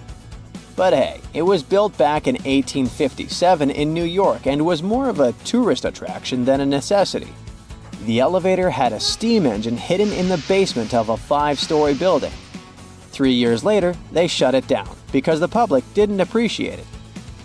Otis Tufts filed the first patent for a vertical railway around the same time. His invention included an actual car with a bench inside for people to sit on. Sounds like a great spot to hang out with friends to me. What do you say? Then they started adding elevators to luxurious hotels around the world. They were entire rooms with a rich design, upholstered seats and mirrors on the walls, and sometimes even a small chandelier. There was an obligatory operator who'd close the door and the car would start its super slow ascent. It was still more about style than about speed, so I guess I'd choose the stairs. You have heard about Nikola Tesla. You have definitely heard about the Great Pyramids in Egypt. But what if I told you that Tesla may have probably uncovered the ancient mystery surrounding the pyramids? Wait, what? Is this a crossover episode? Nope. It's highly probable that the secrets of the pyramids are hidden in plain sight. But first, let's recap what we know about the pyramids. What's so mysterious about them? I mean, they are just old quirky buildings, aren't they? One of the biggest questions is how they were built. Some people think that the pyramids were created by people using only their hands and muscles. But others think that there might have been some kind of crazy energy source that we don't know about yet. Like, what if aliens helped out or something? Just kidding. But this idea of some unknown energy source being used to build the pyramids has been around for ages. Even in old texts, like the pyramid texts, it talks about how the gods gave us something to build a great power. So maybe there was something really powerful and mysterious going on back then? Who knows? Back in the early 1900s, he got obsessed with the Great Pyramids of Egypt. He read numerous books about these ancient structures and was blown away by how much energy they seemed to have. At that time, not many people knew much about electricity, and Tesla started to wonder if there was some kind of advanced tech hidden in the pyramids. He had an idea that the power of the pyramids had to do with electromagnetism, and he put a lot of time and effort into trying to figure out the mystery. Tesla had some pretty unusual theories about the Great Pyramids. He thought that they could actually store and move electricity, which could then be used to power up the areas around them. He also had this theory that the pyramids were built using some kind of crystal energy. He believed that the chambers inside the pyramids could have these super powerful crystals that could control the electromagnetic fields. But that's not all. Tesla also had this idea that the materials used to make the pyramids had properties that allowed them to trap energy from the sun and the moon. And not just a little bit of energy. He thought that the pyramid could actually create this massive energy field that could light up whole cities or even brighten up dark places. He thought that the pyramids could be used as giant power plants to generate electricity and run machines. Tesla even believed that the pyramids were somehow linked to cosmic energy, which could be used for spiritual enlightenment and healing. How very new age of him. Anyway, Tesla wasn't just pulling these ideas out of thin air. He was seriously into studying everything he could about the pyramids, from ancient artifacts and texts to hieroglyphs and drawings. And he came up with this idea that the pyramids were designed to be energy amplifiers, and some kind of unknown energy source was used during their construction. Some people thought Tesla was eccentric for coming up with these theories, but his ideas have actually had a huge impact on the way we think about the pyramids today. Researchers and scholars have been digging into his theories for years and using them to uncover some of the biggest mysteries surrounding these ancient structures. For example, recently scientists have used theoretical physics to investigate how the Great Pyramid of Egypt would react to certain radio waves. They found out that if the radio waves were a certain length, the pyramid could concentrate the energy inside its rooms and focus it under its base. The scientists did lots of calculations to figure this out. They first thought about what radio wavelengths would work best. Then they made a model of how the pyramid would react to the waves. They figured out how much of the energy from the waves would get absorbed or spread out. Lastly, they checked how the energy would move around inside the pyramid when the waves hit it. To help explain all of this, the scientists used something called multipole analysis. This is when you take a complicated object and break it down into simpler parts. Then you can see how each part interacts with the energy that's coming in. It's like taking apart a puzzle to see how each piece fits together. The researchers are interested in how all of this can be used in the future. They want to make really tiny particles that can do the same thing as the pyramid, but with light. By changing the size, shape, and the material of these particles, they can control how the light moves around them. This can be really useful for things like making tiny sensors or super efficient solar cells. The scientists had to make some guesses when they were doing their research. They assumed that there weren't any hidden spaces inside the pyramid, and that the material used to build it was all the same. But even with these guesses, they still made some pretty impressive discoveries. But the pyramid study is not the only proof that Tesla was ahead of his time. There are more Tesla's projects that seemed unrealistic at the time, but that scientists and enthusiasts reevaluate and try to implement today. Let's talk about Tesla's most ambitious project, the Wardenclyffe Transmission Tower. Back in 1900, Tesla was already a big shot when it came to electrical engineering in America. People were blown away by his amazing inventions and the fact that he managed to outdo Thomas Edison in the Battle of Currents. However, Tesla wasn't content to rest on his laurels. He decided to embark on his most ambitious project yet, the transmission tower at Wardenclyffe. It was built between 1901 and 1905, and it was based on one of Tesla's breakthrough ideas. He had a vision to make the impossible possible by creating a global wireless communication system. It would use Earth itself as a conductor, transmitting music, news, stock market reports, secured military communications, and even facsimile images. Does it sound familiar? Right, it sounds just like the internet that we use today, only without the use of any wires. But Tesla had a much bigger dream in mind: to transmit power wirelessly. He already proved that high-frequency signals could be sent without any wires using his Tesla coil transformers, and this sparked his obsession with wireless energy transmission. His vision was to not only transform the way we communicate, but also to find a way to transfer power currents globally by tapping into the Earth's natural energy. Tesla believed that there was an abundance of free energy all around us that could be used for humanity's benefit. In 1899, he conducted some top-secret experiments and got convinced that it was possible to transmit electrical power through the Earth's upper atmosphere. This is actually how the Wardenclyffe Tower was created. It was supposed to be the prototype station for a network of towers all over the globe that would provide the whole world with wireless energy. Unfortunately, Tesla didn't have the resources or the patience of his investors to bring this project to fruition. It ran into all sorts of financial problems and roadblocks, and in 1917, the unfinished tower was finally torn down for scrap metal to pay off Tesla's mounting debts. Now it remains a sad reminder that even the greatest minds can sometimes fall short of their dreams. The original red brick laboratory, however, is still there, and it is the only Tesla lab that has survived. Fun fact, in 2017, a film crew made a crazy discovery. They used ground-penetrating radar to explore the area around Wardenclyffe. and they found a whole series of tunnels stretching for hundreds of feet underneath the site. Nobody knows exactly what these tunnels were used for, but people have been speculating for years that they were part of Tesla's grand plan.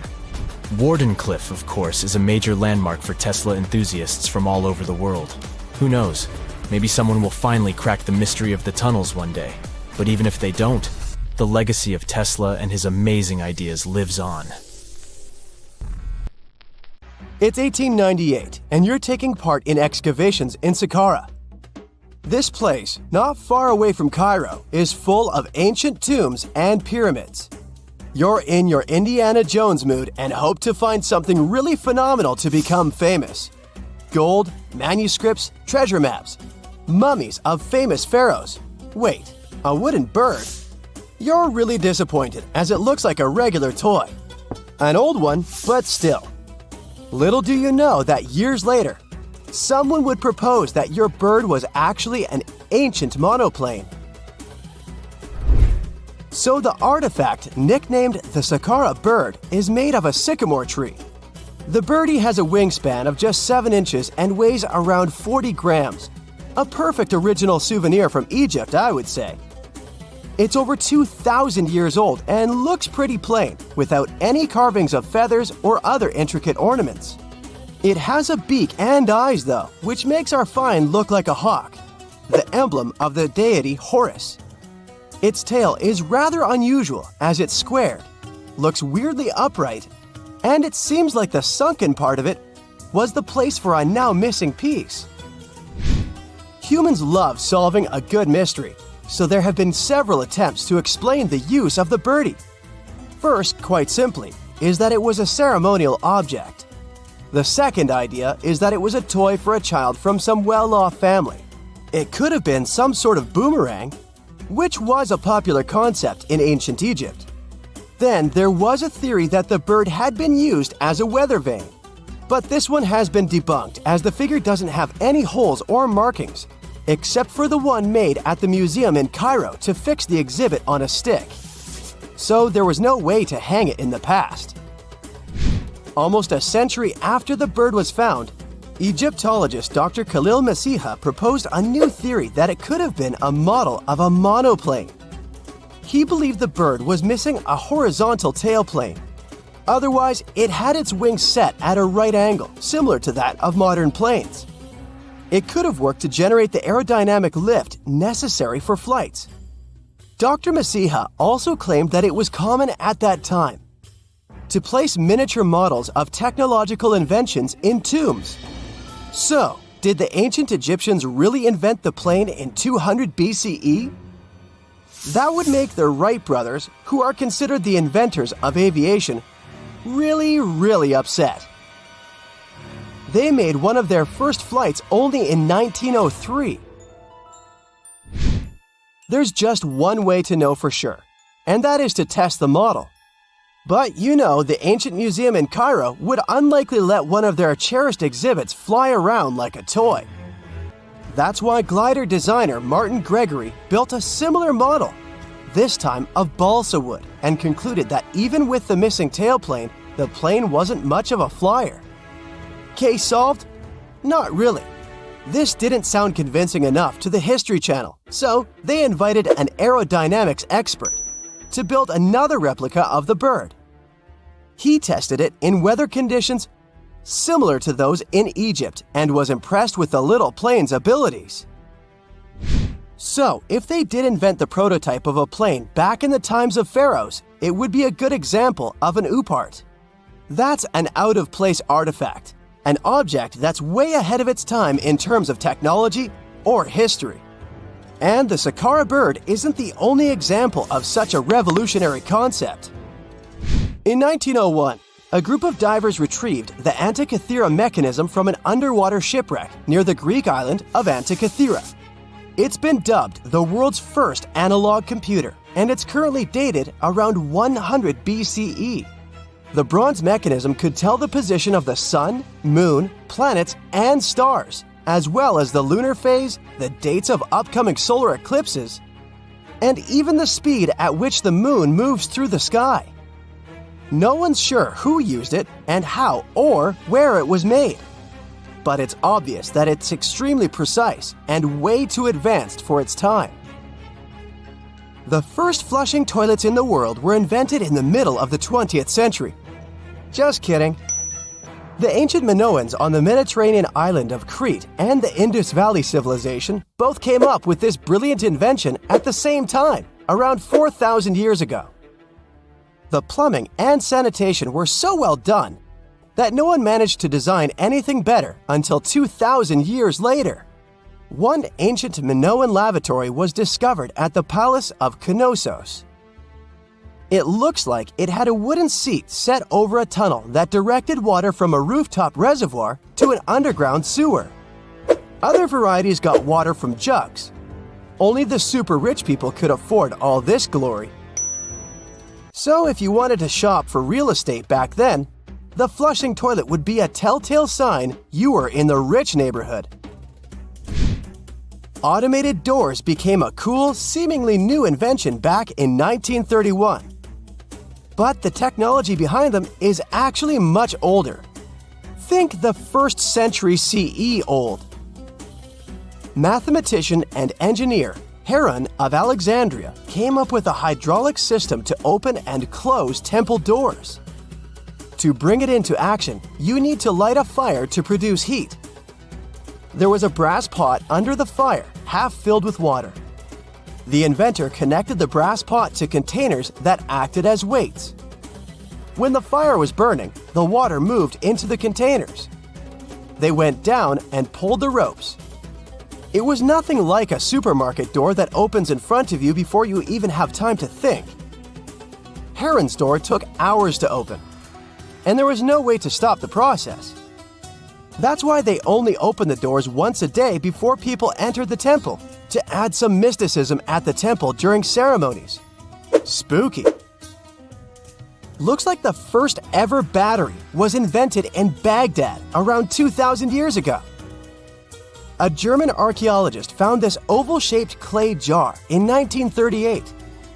Scientists are still not sure what purpose it served and who exactly invented it. There is a theory that it was used for electroplating objects with precious metals. When they filled it with a weak acid like vinegar, the battery produced around 1 volt of electricity. Another theory says it was a vessel for sacred scrolls. Would you like to buy contact lenses designed by Leonardo da Vinci himself? In 1508, he invented a glass lens with a funnel on one side. You were supposed to wear it with water inside to improve your vision. Sounds a bit uncomfortable, doesn't it? So, around a century later, French scientist René Descartes decided to improve the idea and make the cornea contact the future lenses. Contacts because they contact your eyes, get it? The glass tube with liquid did help improve vision, but blinking was sadly impossible. 2.5 centuries later, new technologies in the glass industry let scientists design contacts that would fit in the eye and even let the wearer blink. Thanks, guys! Still, those lenses were made of heavy blown glass and didn't let the eye breathe. About 50 years later, contacts became plastic, lightweight, unbreakable, and scratch-resistant, but still covering the entire eye. And then, in 1948, an English optical technician accidentally sanded down a plastic lens and figured out they'd still be in place even if they covered only the cornea. Imagine you're living in 19th century London and need to send a message to New York. It would have taken about 10 days to get there by ship. So when delivery time went from days to hours in 1858, it was a true sensation. The first message was sent by Queen Victoria herself. It was all made possible thanks to the transatlantic telegraph cable, running under the ocean. Sadly, the new cool invention only lasted a few weeks. It took years to bring it back to life. Unlike many other ancient Egyptian burial grounds, King Tutankhamun's tomb stayed hidden and free of unwanted thieves for 3,000 years. One reason was that the tomb was smaller than average and tucked away in a place called the Valley of the Kings. This area was already being extensively explored by the time they stumbled upon Tut's spot. The entrance was all covered in debris from building a nearby tomb, which must have also helped keep it a secret. There were also zero writings or signs on the outside of the tomb. Time passing also played a part in keeping it in amazing shape until the 1920s, when a man named Howard Carter finally made it in. But was Carter that big of a hero? Some recent findings say he might have been sneakier than initially thought. People used to think Carter wasn't just a glorified treasure hunter, he was a true archaeologist. Before Tut, he had been on a relentless quest for Egyptian artifacts. He discovered his interest in these unusual objects when he was a child, and soon started drawing the sculptures and inscriptions that were found in ancient tombs. After stumbling upon the remains of King Tut, Carter spent a decade recording and processing all sorts of objects, like golden thrones, chariots, and statues from Tut's tomb, shipping them down the Nile to Egypt's museum in Cairo. Well, at least that was the official story. More recent discoveries claim that not all of the objects made it to Egyptian officials. A secret letter seems to uncover Carter's little 10 for them, 1 for me policy. The letter in question was sent to Sir Alan Gardiner, a philologist and friend of Carter's, dated from 1922. In these writings, Carter mentioned having found the tomb and was asking his buddy for some advice. In another letter from 1934, Gardiner seems to be thanking Carter for an amulet, which was sent to him as a thank you gift. Carter was adamant that it didn't come from Tut's tomb, but evidently it did.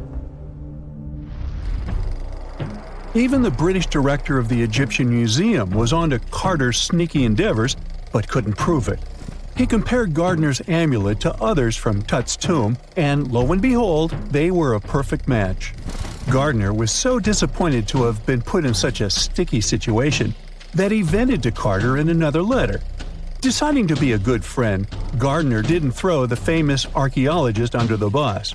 Instead, he advised Carter to take those stolen goods back to Cairo, just like he'd advise you to like this video and subscribe to the Brightside channel for more amazing videos on the most unique topics in history. It's not the only shady piece of information on Carter's post-discovery behavior. In 1947, a man named Alfred Lucas, who used to work with a controversial archaeologist, gave some information in an obscure journal in Cairo. He claimed that Carter sneakily cracked open the burial chamber door himself. Then he sealed it back up like nothing had happened before the official uncovering. Now, why would he do that? Well, the same theory suggests that Carter and his crew might have entered the tomb early so they could get their hands on some ancient goodies. Obviously, these people couldn't risk having such objects sold while they were still alive, but made sure they were auctioned off after they passed. Carter, though, never confessed to anything. He made no official denial either, but the Egyptian government couldn't risk any more mysterious disappearances, so they prohibited him from entering the tomb for a while. Some have connected this apparent stealing to the curse of King Tut. If you've never heard of it, know that it became quite the scary tale soon after King Tutankhamun's resting place was uncovered. It claimed that anyone messing with the tomb of the boy pharaoh would face some serious bad luck. It's not all dramatic like a mummy going on an aggressive spree, but word got out that the people involved in disturbing King Tut's lair met some mysterious, untimely ends. The main untimely passing related to this supposed curse is that of George Herbert, the 5th Earl of Carnarvon. He was this British aristocrat who helped fund the search for the tomb. He passed away just a year after the tomb was opened. Now, people love to call it mysterious, but it turns out that Herbert was already in pretty bad shape health-wise when he got to Cairo, and he ended up getting taken down by a regular disease. Now, let's talk numbers. There were a lot of people linked to this tomb opening: security guards, archaeologists, and supporting staff. And sure, a few of them did pass not long after the tomb started receiving visitors. As much as we'd like this curse to be true for the sake of, good storytelling, statistically, if you have a bunch of people connected to opening a tomb, you'd expect some passings just by random chance. The average lifespan for those supposedly targeted by the ancient curse was more than 20 years after the spell was supposed to kick in. Herbert's daughter even lived until the 1980s, that's half a century later. And Howard Carter himself lived until 1935, a solid 16 years after the big reveal. Some have suggested that the whole curse was nothing more than a careful PR strategy. You see, when Tut's tomb was found, Howard Carter wanted to make a priority out of keeping nosy reporters away. So he might have come up with a curse hanging over anyone entering the boy king's resting place. But what was stolen from King Tut's tomb anyway? Well, some jewelry to begin with. It might have been snatched by Howard Carter himself, according to a French specialist. He did some intensive research by looking at old pictures taken from inside the tomb back in the 1920s. He compared those images to various objects from museums and auction houses. He soon started to piece together the whereabouts of some of Tut's jewelry. First up, there's this collar that used to be on Tut's chest. It was all broken into pieces, and some parts went via Carter to the Nelson Atkins Museum in Missouri. Meanwhile, other bits ended up on a necklace owned by some unnamed people who tried to sell it in 2015 but failed. Even the Nelson Atkins Museum agrees, as they've confirmed the information on their website. Then there's a headdress piece. Some beads from it that once belonged to Tut apparently got stolen by Carter too. They were also strung into a necklace and are now being held at the St. Louis Art Museum. Another fancy collar made out of glazed ceramic magic spent some time at the Met, far away in New York. Thankfully, it was sent back to Egypt a bit over a decade ago. This seems to have been, as you'd expect by now, also stolen by Carter. Missing artifacts aside, King Tut still gave a ton of amazing objects that helped us learn more about this incredible ancient culture. Starting with the famous burial mask. It's this massive 21-inch gold art piece with semi-precious stones and glass paste. It weighs 22 pounds and showcases the boy pharaoh with a long beard and a headdress with a cobra and vulture. On the back, there's this spell from an important ancient Egyptian spiritual book that's supposed to make sure it works just as well in the afterlife. Tut was also apparently a board game enthusiast. They found 4 board games in his tomb, some made of ivory. Archaeologists also found a pair of gold sandals, though you'd imagine they were more for show than for comfort. In fact, the pharaoh probably never wore them in his lifetime. Now, speaking of fashion items, it turns out Tut was quite the fancy ruler. They even found a mannequin in his tomb that was used to pick out, adjust, and store his outfits and jewelry. The boy king seemed to have also enjoyed some music, based on the 2 trumpets historians found in his tomb. Though they were played back in 1935 in a BBC broadcast, the instruments are today considered too fragile to be maneuvered. Listen to this. Neanderthal fiber technology. Nope, I'm not joking. The concept is real. In 2020, a team of scientists published a paper that redefined the way we saw our closest ancestors. A find in France changed archaeology forever, and it wasn't the first time something like this had happened. But let me start from the beginning. Neanderthals. For a long time, they fit the image of the typical cavemen. If you are now thinking of someone like Fred Flintstone, you wouldn't be much wrong. What was the reason behind this stereotype? When did we start believing that Neanderthals were not the brightest tools in the shed of evolution? In comes William King, a 19th century British geologist. He was the man who named the Neanderthals. Based on the bones King found, the scientist declared the species not intelligent, and this image stuck with the Neanderthals for centuries to come. But a piece of string, just 1/4 of an inch long, changed everything. A small, dry river valley, Abri du Maras, was the place of the great find. Archaeologists unearthed a cord fragment next to a stone tool. Such twisted fibers could have been used for everything from making clothes to fishing nets. In prehistory, this was some advanced tech, and the Neanderthals seemed to have mastered it. Scientists already knew that these early humans made tar from birch bark, and that they produced shell beads. There's even evidence of Neanderthal art. They were definitely not primitive. The string section and similar finds are changing the way we perceive our ancestors. The world of archaeology is constantly changing. Take the pyramids in Egypt, for example. Turns out, they weren't really built by an army of people who the pharaoh made work until they passed out. Herodotus, the famous Greek historian, was the man who started the confusion. He claimed, in 500 BCE, that 100,000 men took part in the construction of the Great Pyramid in Giza. He made no mention of who they were and why they were building the pyramids. That's how the myth started. Huge stone slabs pulled by humans, driven by a foreman with a whip. But Egyptologists would beg to differ. Those are the scientists who study ancient Egypt's culture. Fairly recently, they uncovered a workers' village that told a different tale. Yes, there was evidence of hard work on the workers' bones, but the construction industry is demanding even today. It took almost 6 years for 12,000 workers to complete the world's tallest building, Burj Khalifa. Back in Egypt, 3 times more workers finished the Great Pyramid in around 2 decades.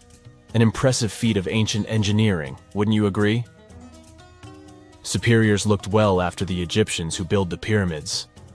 Their diet was rich in protein. They had medical care and they got paid properly. In fact, they lived better than the non-working population.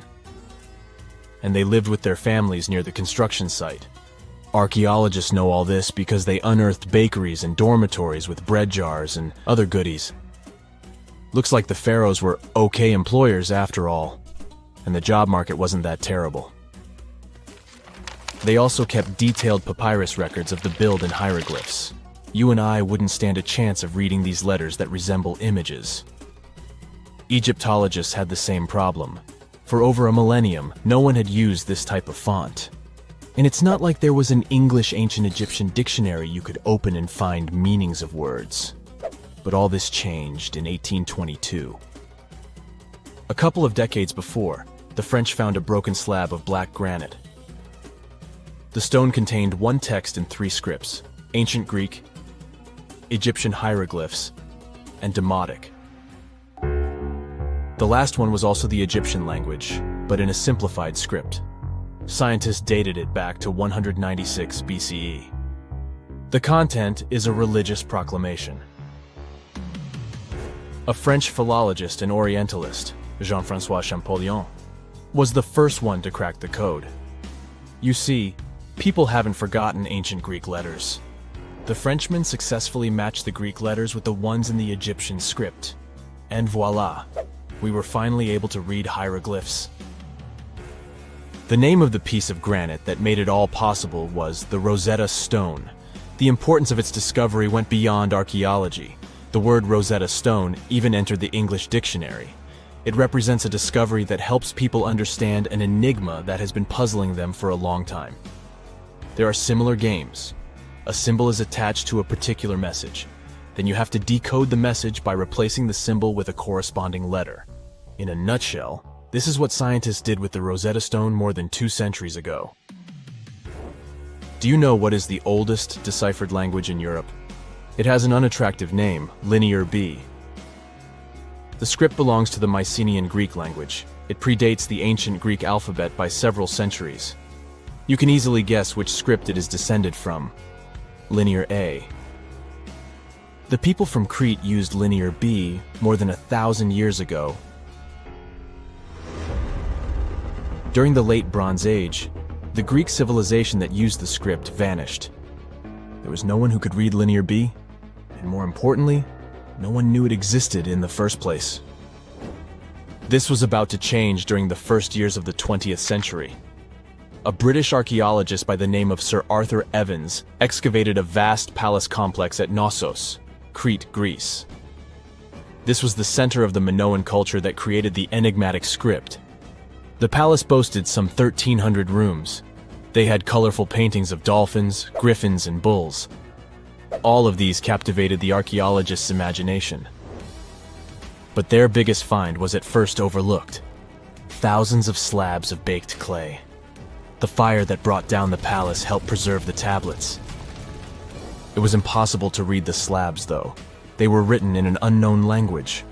The scientific community had to wait for another half a century before Michael Ventris cracked the code. He was an English architect and cryptographer. Ventris studied Greek and Latin. While attending the famous Archaeologists lecture, the young man decided to solve the puzzle of Linear B once and for all. He managed to do so in 1952. One of Ventris's most amazing discoveries was that the script was an archaic form of Greek. But cryptology still hasn't solved the code of Linear A. This writing system will remain a mystery until a motivated young person like Michael Ventris comes along. They wouldn't have to be a professional archaeologist. Basil Brown certainly wasn't. Yet in 1939 he discovered the richest early medieval tomb in Europe. This happened in Sutton Hoo in the southeast of England. This wasn't an ordinary tomb made out of stone. It was a full-size ship, 3 times as long as a London double-decker bus. And that's not all.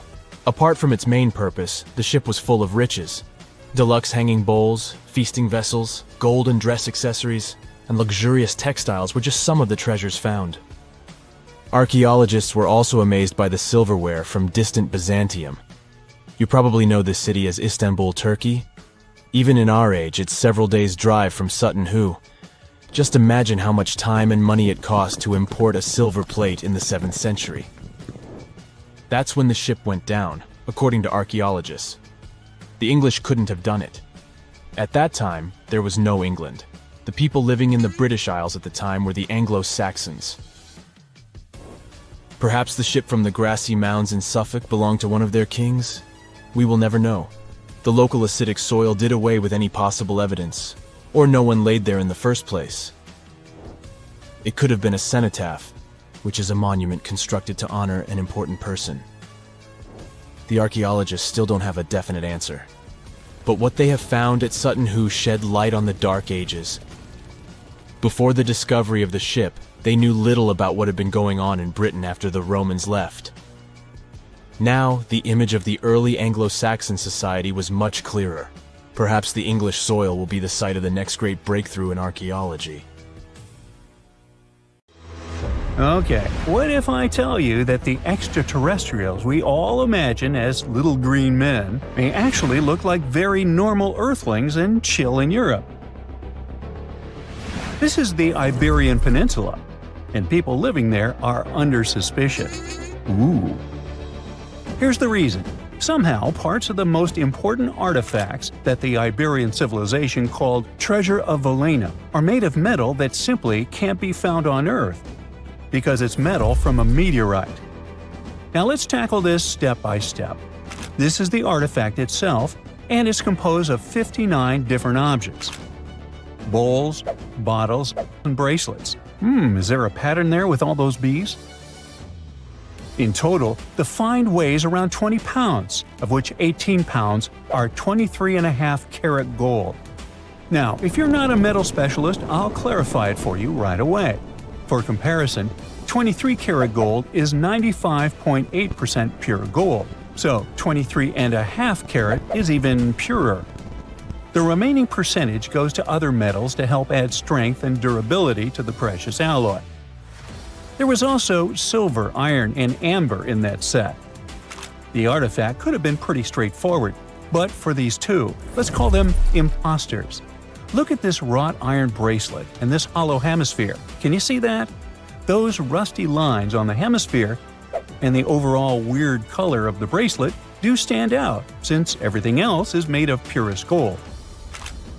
This all started back in 1963, when a researcher noticed a dark leaden metal among the shiny bowls and bottles. The metal was shiny in some areas and covered with a ferrous-looking oxide that was mostly cracked.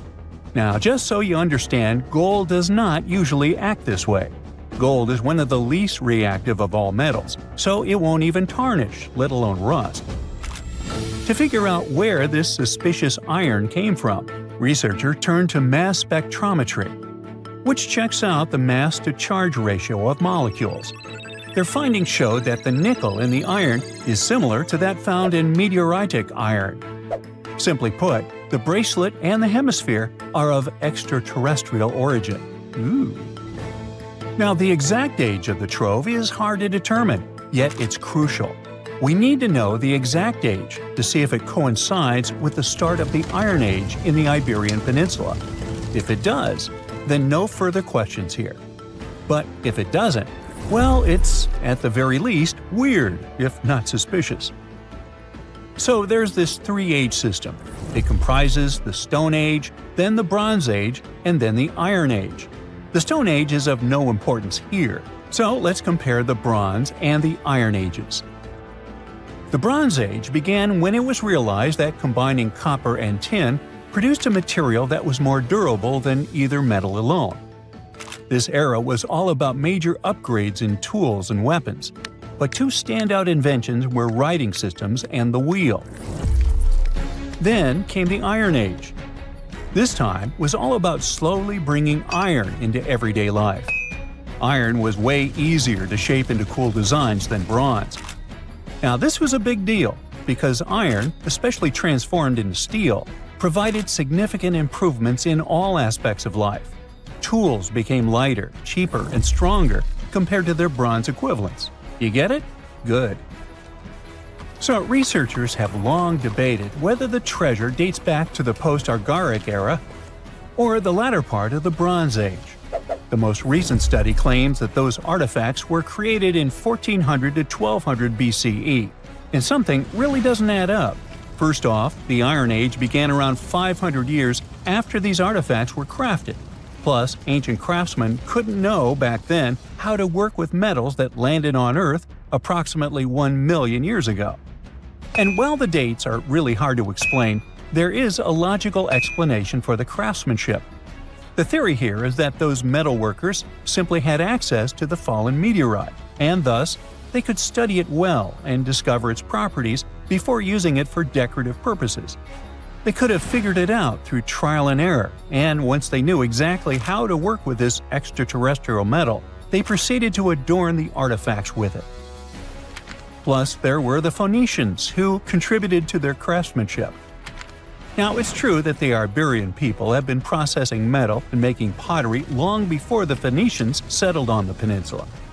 But the arrival of new metalworking techniques and the introduction of the potter's wheel enabled them to produce better quality goods much faster than before.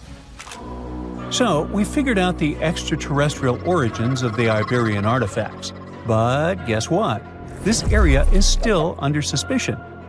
The reason for that is the language they spoke. You see, for most modern languages people use today, there will always be some proto-language. Say for Italian, Spanish, and French, it's Latin, hence their similarities. But wait, Iberian was largely spoken where modern Spain is, so why isn't Spanish similar to it? Well, the truth is, no language today is similar to the Iberian. Maybe only the Basque language, but it's because of some similarities found in their numerical systems. Basque is classified as a language isolate, or simply unrelated to any other known languages, and the only language isolate in Europe. The Iberian language is unclassified. While the scripts written in it have been deciphered to various extents, the language itself remains largely unknown. And look at the alphabet the Iberians had. Looks like it doesn't really belong to our planet. But hold up, this one might be a bit of a stretch. When the Phoenicians came to the peninsula, they brought along their alphabet to the Iberians. But honestly, the Iberians probably weren't keen on just copying someone else's writing system, so they tweaked it until it looked completely different. Let's just say they took some inspiration and ran with it. While linguists can guess to some extent how most characters sounded, actually translating the language is still completely impossible. The Iberian language was non-Indo-European and faded away over 2,000 years ago. And there aren't any similar languages left to help us out. Super frustrating, right? Yeah. We got over 2,000 Iberian inscriptions from tombs, coins, potteries, lead plates, and even cave wall carvings. But aside from a handful of words, we're totally in the dark about what they mean. Now, if we could understand their language, we might have learned that they were great thinkers and all, but we can only contemplate the works of art they left. Iberian culture has a lot of amazing stuff made by talented artisans. We're talking about not just metalwork and ceramics, but also detailed sculptures, textiles, jewelry, and other personal bling. But here's the catch. Making all those luxury items depended a lot on a big farming class. At the heart of Iberian society, most folks were involved in farming and taking care of livestock. Depending on where you were, the types of farming varied.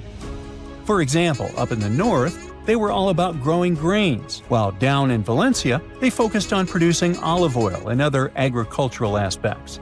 In the west, raising animals was the name of the game. Still, we don't have much information about the day-to-day lives of the many people doing this essential work. Yet, on the flip side, we know a lot about the upper class of Iberian society, who control these agricultural resources and hire the artisans. By the 7th century BCE, we start to see a group of Iberian princes who were living the good life, trading with the Phoenicians and enjoying fancy luxury items.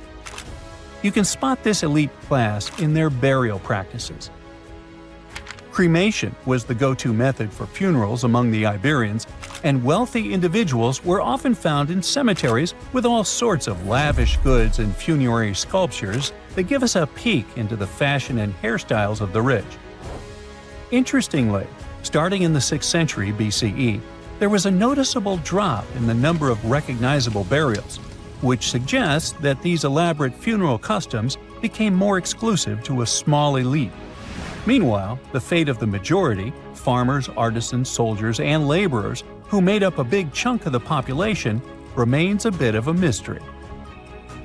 It used to be a pretty advanced civilization, but it vanished without a trace. Researchers think it could have been due to some massive earthquake, but so far, we don't know for sure. We know that the ancient Egyptians were talented enough to build something as grand as the pyramids, but were they also smart enough to measure the speed of light? There's a theory circulating online that says exactly that. If you look at these two numbers, you'll see that they match completely. The first one is the speed of light in a vacuum measured in meters, and the second one is the latitude of the Great Pyramid of Giza. So, was it done on purpose, or is it just a coincidence? Well, happily, we can tell you that it's actually just a coincidence, not another conspiracy thingy. The Great Pyramid is just one of the many places in the world that share the same latitude. And more importantly, even if the ancient Egyptians had somehow measured the speed of light and chosen to keep it a secret from the rest of the world, they wouldn't have used meters to put it down. Meters were only defined at the end of the 18th century. The builders of the pyramids used a different unit of measure called cubits. 1 cubit is equal to 1.5 feet. Cubit was based on the length of the arm from the elbow to the tip of the middle finger, and it became popular in the ancient world. So if they wanted to impress the rest of the world and set the pyramids at a point that matched the speed of light in cubits, they would have to build their iconic constructions somewhere in Europe.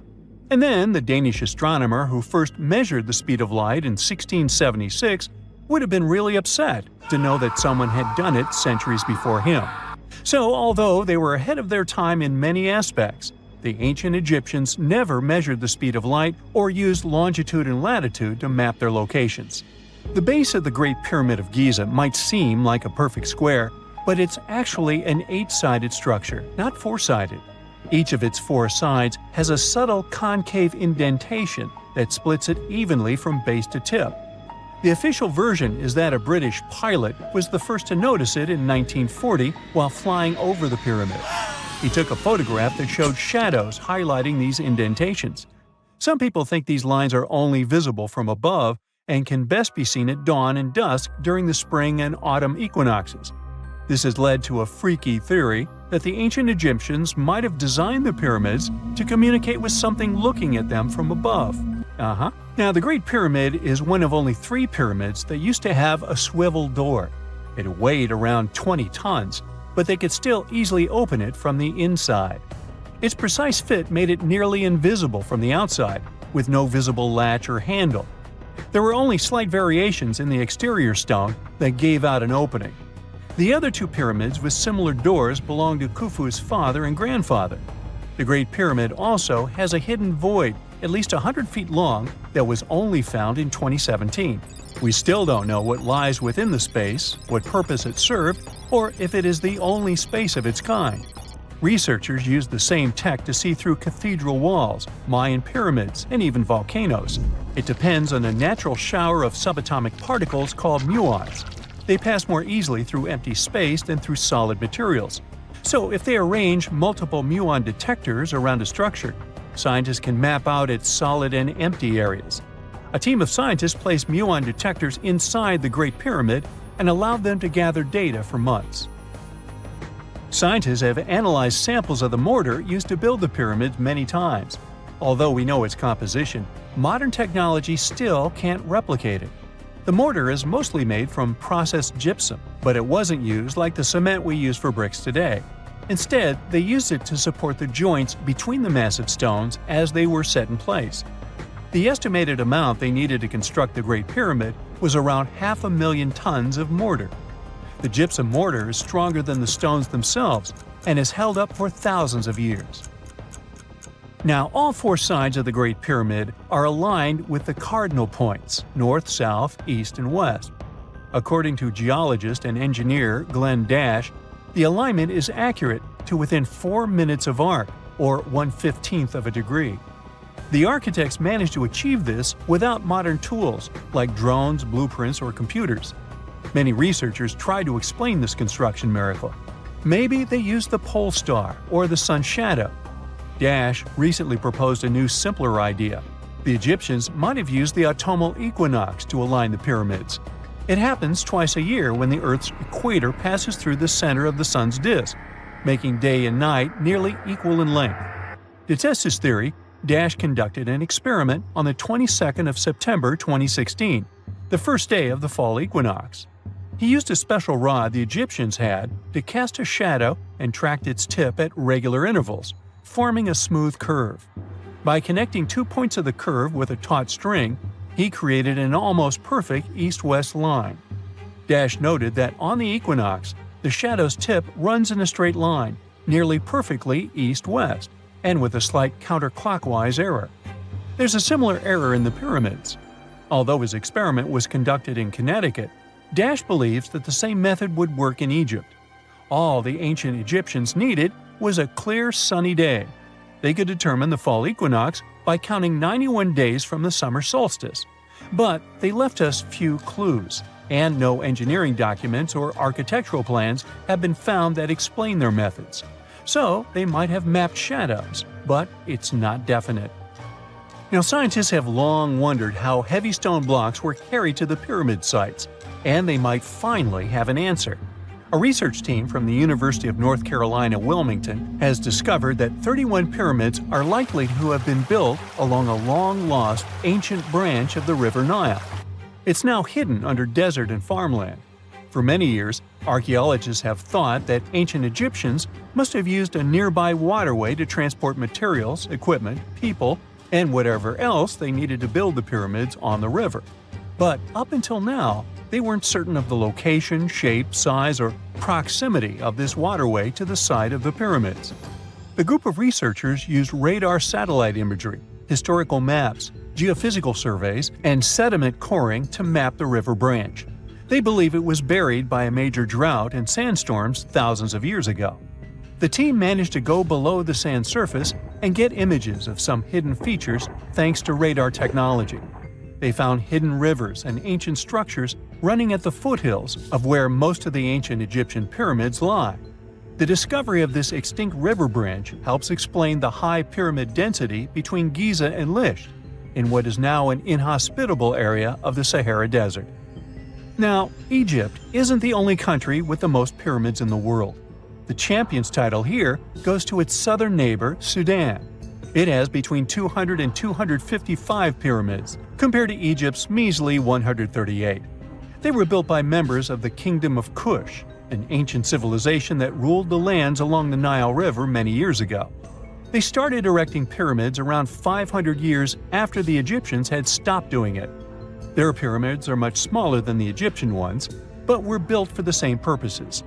Archaeologists are still working to find out how the pyramids in the Sudan were built, how long it took to complete them, and what happened to their society. This just in, the world's oldest pyramid was built during the last ice age. And I'm not even talking about Egypt. I'm saying our ancestors might have spewed a 27,000-year-old pyramid in West Java. Gunung Padang is not exactly shouting pyramid. It's more of a mound with huge scattered stones tossed all over it. But local people seem to revere it, and they have for centuries. It wasn't until recently that the Indonesian authorities decided to excavate a bit deeper to see what all the fuss was about. They ended up finding the remains of a human settlement. It was rather unexpected, since the mound is pretty high up. This excavation could only prove there were humans in the area as far back as 45 BCE, which sounds reasonable. It was up to an Indonesian geologist named Donny Hillman to prove that Gunung Padang is the world's first pyramid. He used all sorts of new technology to support his claim. Our guy used carbon dating, which digs deep into the earth and takes whole chunks of soil. He found layers and layers of constructions, like he was digging up Rome and finding ancient buildings buried in the ground. His research proved that there had been caverns and even rooms down there, which could only mean one thing: humans. As for the rocks located up in the mound, they were most likely strategically placed by the people who lived there back in the day. They needed a place to meditate, so they arranged things in a harmonious way. Their smooth surfaces wouldn't be the result of years of erosion, but the works of great sculptures, the Michelangelos of their day, let's say. If this is all for real, then human civilizations began way before we think they did. Our ancestors, the Paleolithic humans, didn't have what it took to be considered a civilization, especially not the tools and knowledge to build pyramids. They needed a lot of masonry skills, which weren't all that available during the last ice age. His peers don't share this view, though. They could believe Hillman's theory if he had found evidence such as charcoal and bone fragments, but he didn't. Flint Dibble, another archaeologist, says that without concrete evidence of human activity, there's no proof of an actual pyramid. In this case, all the data proves is that the soil in the mound dates back to 27,000 years ago. He thinks the rocks on top of the mound just slipped down the hill, like rocks normally do. Only a complex society would have managed to build a stepped pyramid like they claim it was. But according to Bill Farley, an American archaeologist, there's just no reason to believe there were any settlements in Indonesia during the last ice age. Now, just so you know, the oldest known ancient society with this kind of knowledge is probably 11,000 years old and used to occupy the region of modern-day Turkey. Take a look, Turkey's Gobekli Tepe. It's also not a pyramid, but it's the oldest monolithic construction made by humans. Back in the Neolithic period, a lot of people settled there, and there are proofs for it. For example, the walls there are covered in ancient drawings of clothing and wild animals. Until recently, the title of the world's oldest pyramid went to a three-sided construction known as the Djoser Pyramid in Egypt. Djoser is located just a few miles south of the Giza complex in a town called Saqqara. It made its way to popular culture more than once. In the 18th century, it became a common feature in European paintings. Young men from the cultural elite did a grand tour around the world, and Saqqara was at the top of their list. It was also featured in the video game Assassin's Creed, with a digital representation way more accurate than many historical drawings of the thing. That was kind of a big deal in ancient Egypt, to build pyramids for kings to spend their afterlives. And if you thought the Khufu pyramid was the oldest one in the world, well, Djoser was built 70 years ahead of that time. The development of new technology has allowed archaeologists to make groundbreaking discoveries, and a new, or should I say ancient pyramid in South America might win the title in dispute. It turns out that pyramids were also pretty fashionable in the Americas in the old days. Among them are the iconic pyramids of Guatemala's Tikal Temple Complex, the same ones that appeared in Star Wars No. 4. But to find the oldest pyramid in the Americas, one would have to travel to Peru. Deep in the Peruvian desert, archaeologists stumbled upon a sprawling ancient metropolis known as Caral. At first, researchers believed that the settlement was pretty recent, since the site was way too complex for ancient technology to handle it. As we said, Caral is a desert town, like Las Vegas, but without all the hoopla. This means no easy access to water, and for cities like these to thrive, they need a considerable irrigation system, which leads us back to complex technologies. The Peruvians surprised us all with this new discovery. This site was huge, filled with an amphitheater, houses, and religious buildings. The whole thing probably sprawled through 370 acres. And when scientists went to test their initial hypothesis using radiocarbon dating, they found that the city probably sprung around 2027 BCE. On the site, archaeologists found 6 pyramids that could possibly predate the one in Saqqara. As far as they know, both civilizations coexisted in the same time period, in opposite parts of the world. But since researchers can't pinpoint the exact age of Caral's pyramids, it's pretty hard to guess which civilization completed their pyramid first. If only we had a crystal ball. Now, it just so happens that the shape of a pyramid is something that nature is able to produce all on its own, leaving us modern-day humans a bit confused. A classic example is the Japanese side of Yaonagani, which also goes by the name of Japan's Atlantis. The entire monument is about the size of 5 football fields and the height of a 5-story building. Explorers and scientists believe that Yaonagani dates back to 10,000 years ago. For Japan's top marine geologist, Professor Masaki Kimura, Yaonagani is the heritage of a lost civilization. Kimura has dived into exploring the ruins over 100 times over the past 10 years. To him, there are clear signs of human activity down there. Check out this triangular-shaped pool on the monument's surface. Kimura thinks it's actual proof of humans, because this triangle-shaped concave is a historical symbol of water fountains in the region. As it happens with a lot of these cases, not all scientists are convinced the same. For many, Yaonagani is probably the result of thousands of years of erosion, and the fact that the monument is composed of one massive rock leads them to believe it is not really human-made. Sure, these huge basalt columns may look like the ruins of a palace, but they're most likely the result of the intense volcanic activity in the region. And speaking of natural formations that really look like a human made it, a pyramid on Mars has been a hot topic lately. Humans have been keenly trying to prove that there is life on Mars for quite some time. But some are stretching it really far, saying that little green or gray people built a pyramid on the planet to try and build their own civilization. This picture was taken over a decade ago by the Mars Reconnaissance Orbiter, the MRO, but it started to resurface recently. It shows what looks like a 3-sided pyramid. Some people claim that the smooth side of the pyramid could only be the effect of otherworldly work.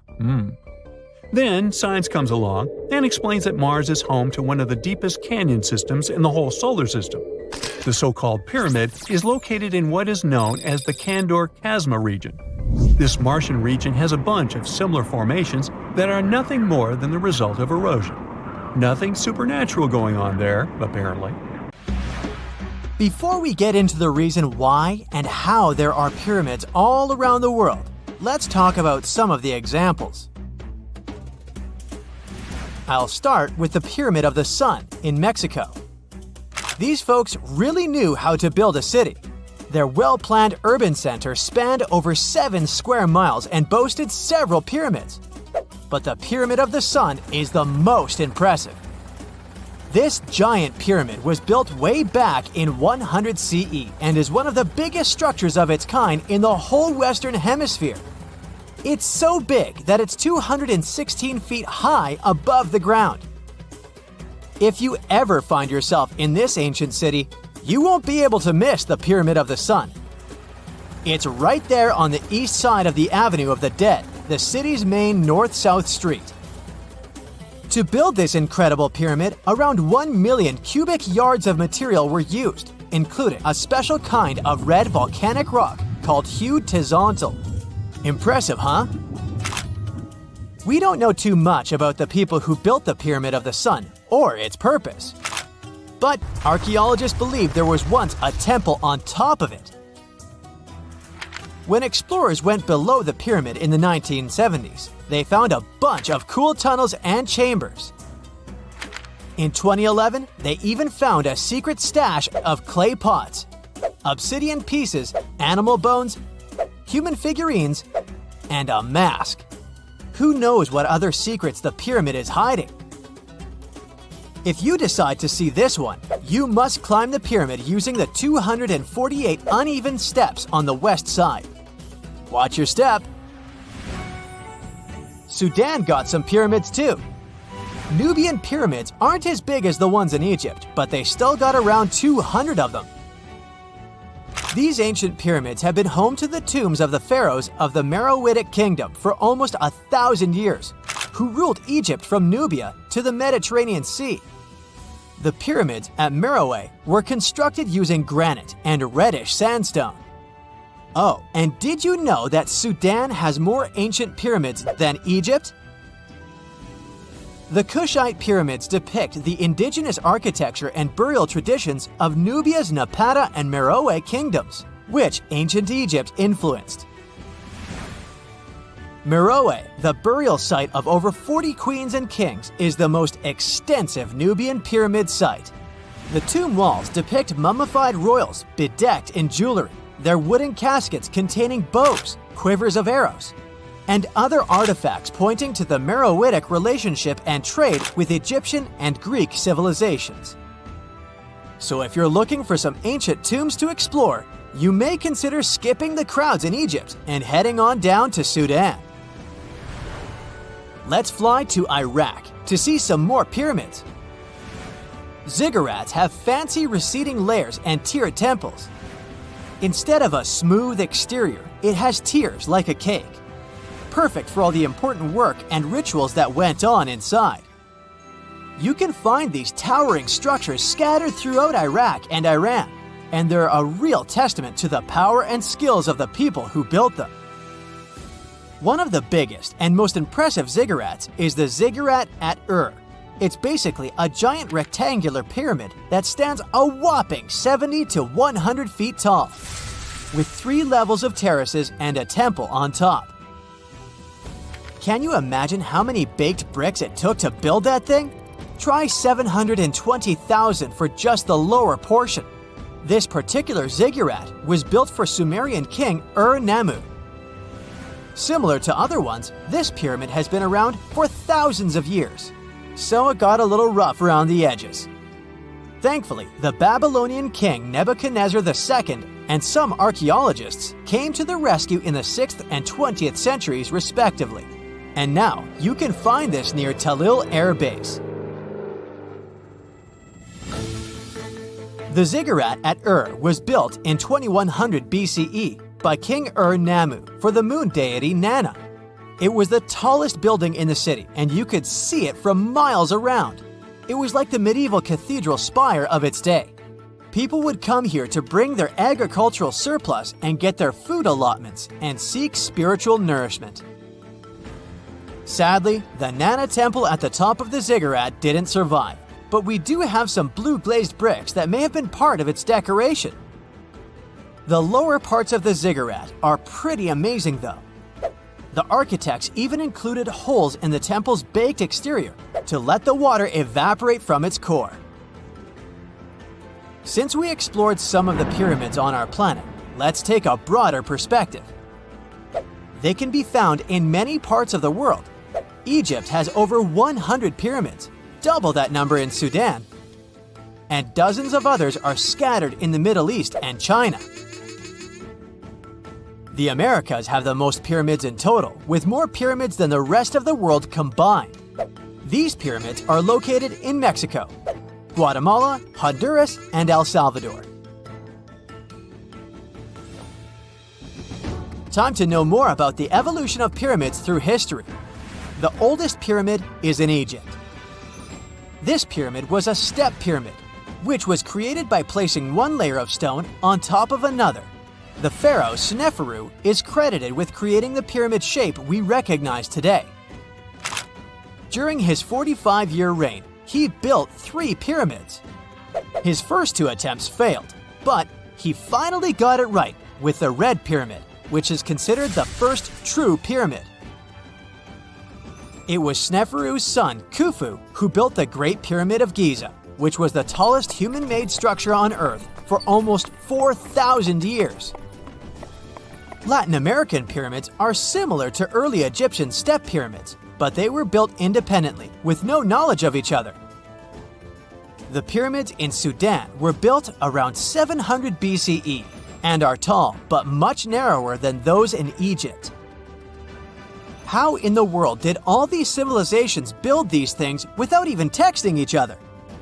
After all, the Aztecs, Mayans, and ancient Egyptians were about as different as possible. But despite their cultural differences, they all seem to agree on one thing: pyramids were pretty cool. Step pyramids are all around the world because they were the most feasible and stable way to build large and tall structures without access to lighter building materials like wood and metal.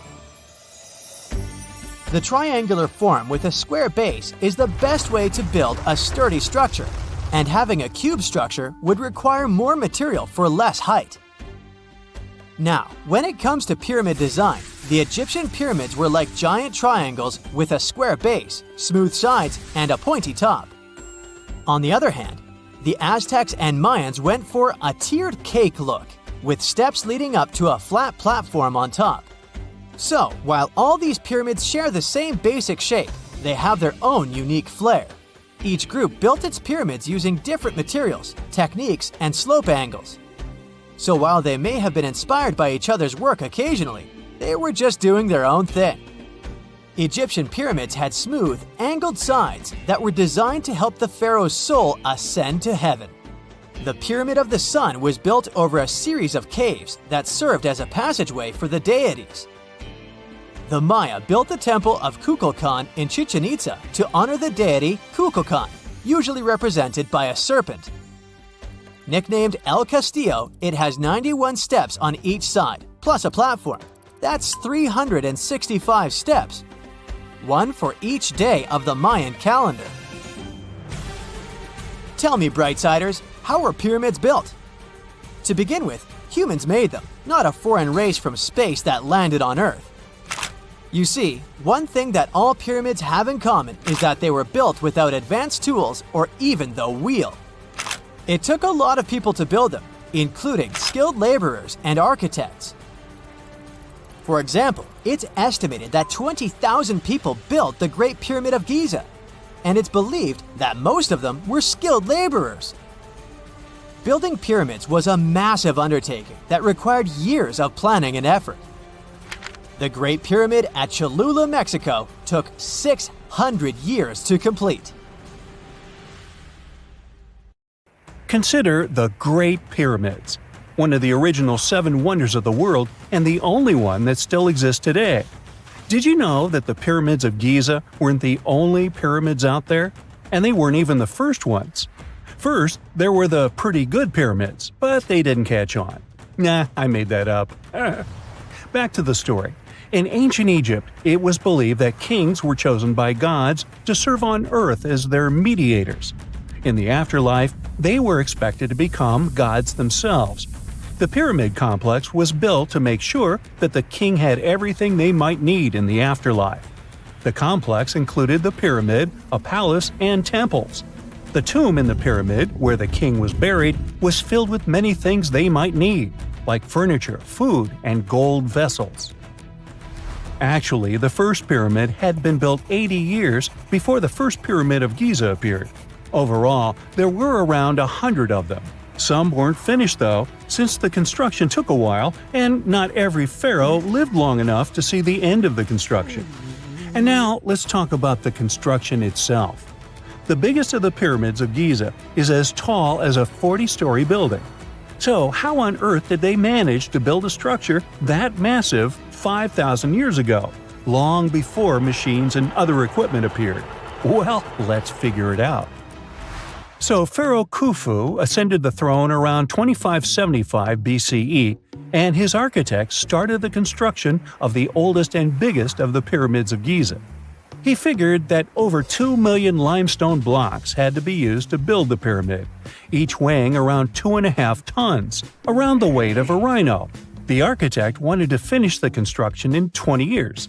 To make it possible, a stone had to be carried and pushed into place every 4 minutes, 24 hours a day, 7 days a week, and 365 days a year, except leap year.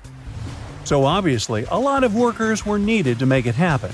Many believe that it was enslaved people who worked at the pyramid's construction site, but that's not true.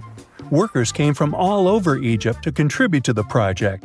All in all, around 25,000 of them. The Egyptians were doing all kinds of work, starting with manual labor and crafting tools to administrative work. They all worked around 10 hours a day.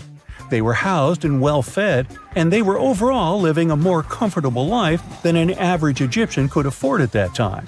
Supposedly, the builders lived in a nearby temporary city and were a highly organized community with a strong leader. The pyramids seemed to be designed to align with the points on a compass, and their sides symbolized the rays of the sun. But back at that time, there were no compasses. Ancient Egyptians figured out the directions themselves and with amazing precision. To align the pyramids, they used 2 constellations. The construction site was arranged on the west bank of the Nile River. This also had a symbolic meaning. Just like the sun sets in the west, life sets in the west as well. The second pyramid of Giza was for Khufu's son, Pharaoh Khafre.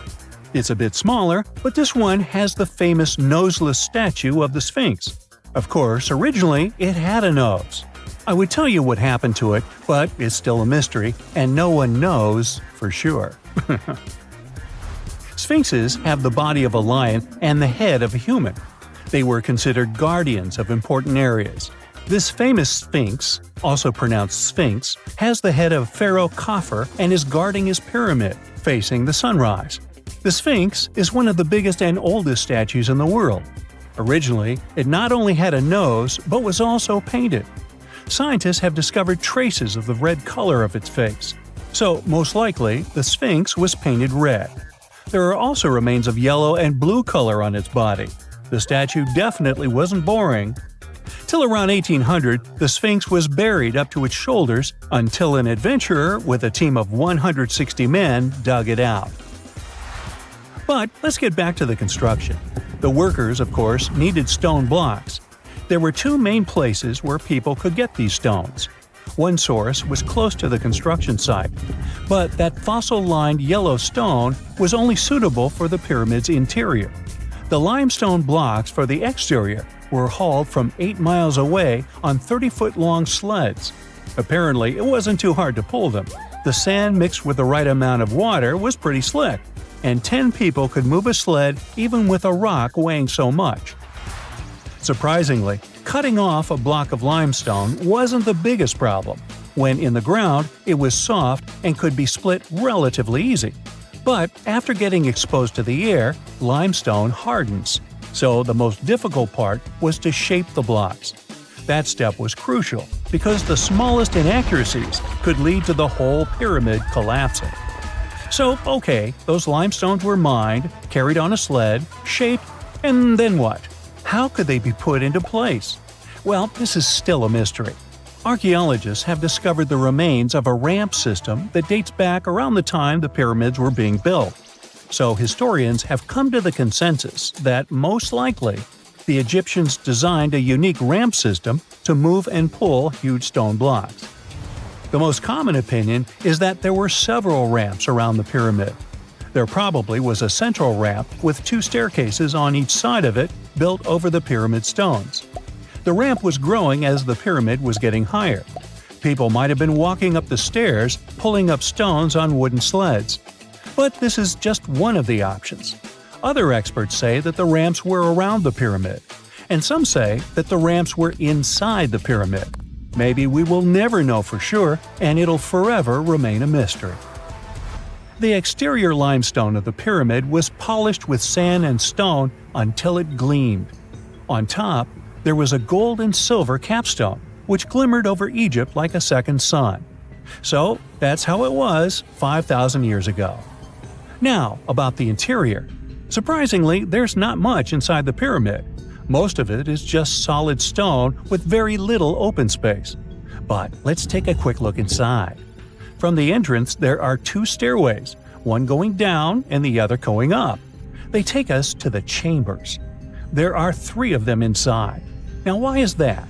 Apparently, throughout the whole construction, a burial chamber had to be prepared at all times, just in case a pharaoh kicked the bucket before the construction ended.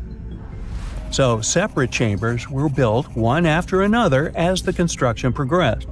The last of them was the main one. It's called the King's Chamber. It's the one where Khufu was resting. It's the biggest room at the very heart of the pyramid, and there's a big passageway leading to it. It was likely used as a kind of elevator to move granite up to build the interior. Granite was also used to make 5 stories of support beams to ensure that the pyramid didn't collapse. And we can see that it worked since it's been standing for centuries. Unfortunately, none of these chambers have hieroglyphs on the walls. If you want to see the writings, you should go to the decorated tombs near the pyramids. Those pieces of art are depiction of ancient Egypt's culture and daily life. The texts allow researchers to study their language and grammar. The treasures that once were in the pyramids have been taken by people. There are also many secret tunnels and passages inside the pyramids, but even today, no one knows the whole plan of the interior. Scientists have been sending little robots with cameras inside for many years, but there's still a lot we don't know about the pyramids. Now they're trying to use an X-ray to scan the pyramids from the outside, without going inside. So yeah, ancient Egyptians did create a mystery no one has been able to crack for 5,000 years already. And now we're off to almost 5,000 years ago. Let me take you to ancient Egypt, where back in 2550 BC, guess what? The construction of the Great Pyramids of Giza started. People learned to build cathedrals and skyscrapers, but it wasn't until recently that these massive buildings appeared. It's still a mystery to even modern scientists how these pyramids were built 5,000 years ago. No wonder they are one of the 7 wonders of the ancient world. They're also the oldest of them and the only wonder of the ancient world that still exists in the 21st century. It must have taken a lot of cooperation to build a thing that massive, even for today's metrics. But the Giza pyramids weren't the first pyramids ever. The first one, called the Step Pyramid, was built around 80 years before the first pyramid of Giza, in 2630 BC, for King Djoser. It wasn't meant to be extraordinary, but ended up being quite impressive. It was a pyramid of 6 stepped layers of stone. It was 204 feet high, which is as tall as a 19-story building. And it was the tallest building that existed at that time. It wasn't just a pyramid though, it was surrounded by a whole complex of buildings, including even courtyards. In ancient Egypt, people believed in the afterlife, so everyone, especially kings, wanted to make sure they had everything they needed to get ready for it. Here's why the pyramid complex was perfectly supplied with a lot of objects people used every day. The complex included a pyramid and a kind of a palace. Those buildings had many things the king loved and might need one day, like furniture, food, and gold vessels. After Djoser, building pyramids became common practice, but many pyramids weren't finished. It would usually take about 20 years to build one, but many rulers reigned way less than that. Overall, there are more than 100 pyramids. The most famous pyramids are the Great Pyramids of Giza. The first one and the biggest one was built for Pharaoh Khufu, around 2550 BC. Initially, it was 481 feet tall, which is as tall as a 40-story building. The second pyramid was built for Khufu's son, Pharaoh Khafre, around 2520 BC. It's just a bit shorter, usually standing at 471 feet high, a 39-story building. This is the pyramid with the famous statue of the Sphinx. Sphinxes have a lion's body and a human head. They were built to guard important areas. This one has the head of Pharaoh Khafre and is guarding his pyramid, facing the sunrise. The Sphinx is most well known and is one of the world's biggest and oldest statues. Originally, it had red color and did have a nose. It's still possible to see the trace of red pigment by its ears. But no one knows exactly when the nose disappeared. For some time, the Sphinx was sort of hidden underground, being covered with sand up to its shoulders. Luckily, in the early 1800s, an adventurer with a team of 160 people dug it out. The third pyramid of Giza is the smallest one, being more than twice shorter. Originally, it was 218 feet high, about the height of a 20-story building. Built in 2490 BC, it was a pyramid for Khafre's son, Menkaure. The pyramids are designed to align with the points of the compass, and their sides symbolize the rays of the sun. But back at the time, there were no compasses. Ancient Egyptians figured out the directions themselves, and with amazing precision. To align the pyramids, they used two constellations. Originally, the pyramids were covered in smooth white limestone and had a gold-silver top to reflect the sun. Later, the white limestone was taken from the pyramids by other kings and used for other buildings. Scientists estimated that ancient Egyptians used about 2.3 million stone blocks to build the first pyramid. Each block weighed more than 1 ton. This is the weight of a rhino. Some blocks were even bigger, being almost as heavy as an elephant. 4.5 millennia ago, there was no modern equipment to help build it. There were no machines, no wheels, and even no steel. The only metal available to them was copper. Even today, scientists aren't sure how the Egyptians managed to build the pyramids.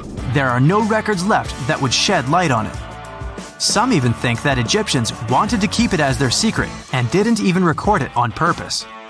Many believe that poor people and foreigners built the pyramids, but it's not true. Actually, the builders were very skilled workers, and they were fed and paid well. The archaeologists claim that the builders lived in a nearby temporary city and were a highly organized community with a strong leader. Scientists say that around 20,000 people worked on each pyramid complex, and it took about 20 years to build each. It probably was a national project. The construction site was large in resources, and food and essentials were likely to be contributed from all parts of Egypt. Even with all that support, it remains unclear how people managed to cut, transport, and assemble those huge stones. One of the theories suggests the stones were most likely transported on boats down the Nile River. Then, there was a harder part. They had to be moved to the construction site. For that, they probably used wooden sleds. It wasn't very hard to pull them because the sand mixed with the right amount of water was pretty slick. And 10 people could move a sled even with a rock weighing 1 ton pretty easily. Finally, one last problem. The stones had to be lifted and put into place. Archaeologists have discovered the remains of the ramps system that dates back to when the pyramids were built. Most likely, the Egyptians designed a unique system to move and pull huge stone blocks, but no one knows what it looked like exactly. The most common opinion is that there were several ramps around the pyramid to help move the blocks. The ramp was growing with the pyramid getting higher. They suppose people were walking up the stairs, pulling the stone on the wooden sled up in the middle on the sandy ramp. But this is just one of the options. Others say that the ramps were going around the pyramid. Some say the ramps were inside the pyramid. But we'll never know for sure, and it'll forever remain a mystery, just like the ancient Egyptians wanted. Surprisingly, there's not much inside the pyramids. Most of it is just solid stone with very little open space. But let's take a quick look inside the biggest of the pyramids of Giza.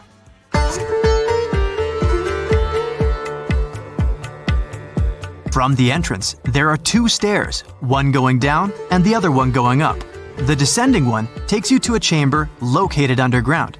That's where the pharaohs are, but not in this pyramid because Khufu wanted to stay higher. The underground room is partly unfinished. The room with Khufu's sarcophagus is called the King's Chamber. It's upstairs and then through the tall and long Grand Gallery. Below the King's Chamber, there's a room called the Queen's Chamber. There are no queens though, and no one is sure why the room is called this. Unfortunately, none of these have any hieroglyphs on the wall. They're just bare. If you want to see them, you should go to the other rooms that are decorated. Those pieces of art are depictions of ancient Egypt's culture and daily life.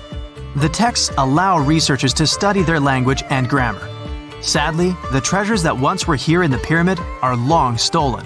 From that room, there are several tunnels for an unknown purpose. There are many tunnels and passages inside the pyramids. There are many chambers and shafts and secret ways. Scientists have been sending little robots with cameras there for some decades already. And the robots did discover another chamber a bit upstairs with hieroglyphs on the walls.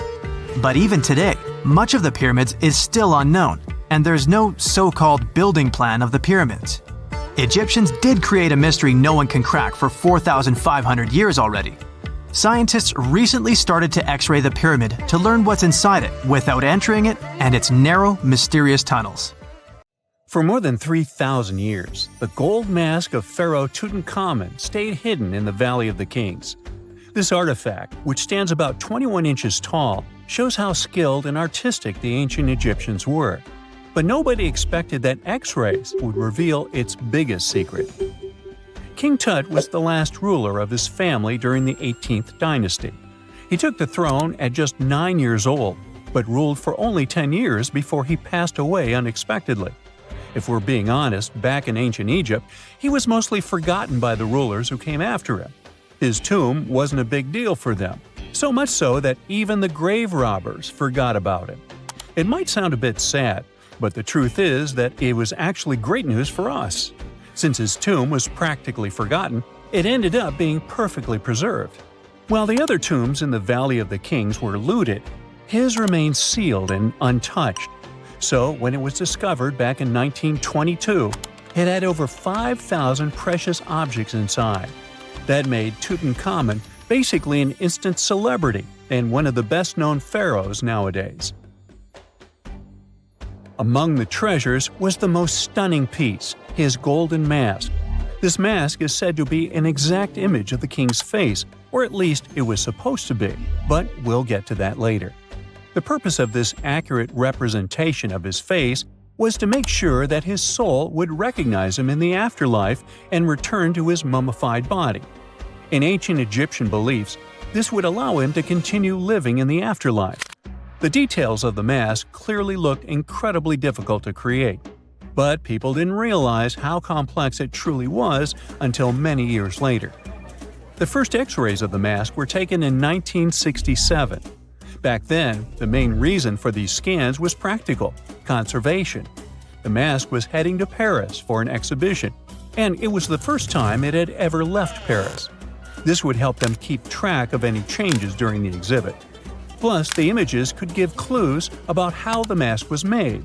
But back then, they probably didn't fully realize just how complex its construction was. I mean, Egyptian goldsmiths didn't use modern soldering techniques. So, how did they make this mask? New X-rays taken in 2007 gave us some answers. It turned out the Egyptians didn't use pure gold, which is 24 carats. The mask was actually made of 23-karat gold, meaning it was mixed with another material. So specialists discovered that the gold sheets contained a small amount of copper, a reddish-brown metal. This was likely done to make the material more flexible and easier to shape. They would then shape the gold sheets by heating and hammering them over and over again. But there was one more secret inside the mask that wasn't discovered until 2015. The year before, the staff at Cairo's Egyptian Museum were working on the mask display when the long beard of the mask accidentally got knocked off. Another theory is that the beard had become loose over time and just fell off. Either way, the fact that King Tut's beard came off caused a lot of stress. After all, we're talking about one of Cairo's biggest tourist attractions, so the experts had to fix the problem quickly. The restoration process started with a detailed recording of the mask's condition. To do this, they had to take a full three-dimensional scan of the artifact. And, by accident, they found something very interesting in the mask. Inside the royal beard, there is a gold tube, an intriguing structure that the Egyptians likely used to attach the beard to the rest of the mask. And that proved, once again, that the process of making this mask was even more complex than experts thought. But the mysteries don't stop there.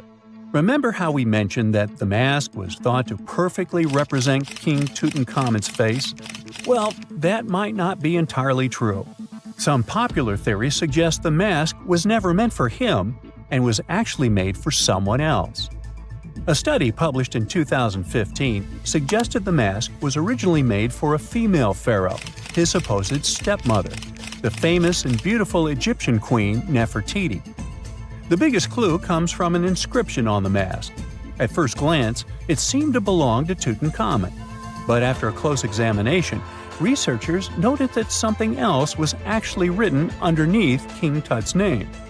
The royal name stamp seems to have been altered, and originally it had something written on it that translates to Queen Nefertiti. There is another feature of King Tut's golden mask that was overlooked for years, which adds even more mystery. As we mentioned earlier, experts believe he wasn't respected much by the pharaohs who came after him. And one of the clues that made archaeologists think this is the pierced ears on the mask. Some researchers believe that King Tutankhamun wouldn't have worn earrings after he was a kid.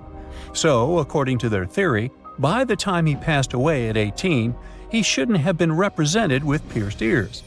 This could also support the idea that the mask originally belonged to Nefertiti, or maybe to someone who wasn't even connected to King Tut. But the mask isn't the only source of mystery. In fact, his whole tomb is full of puzzles. Recently, historians found a sign that the place where King Tut was supposed to be buried was changed at the last minute.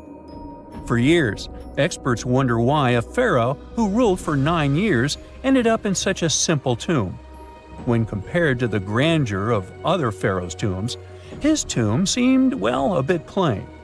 The idea that a king like Tutankhamun would have such an unremarkable resting place just doesn't match up with the power and importance he must have had in ancient Egypt.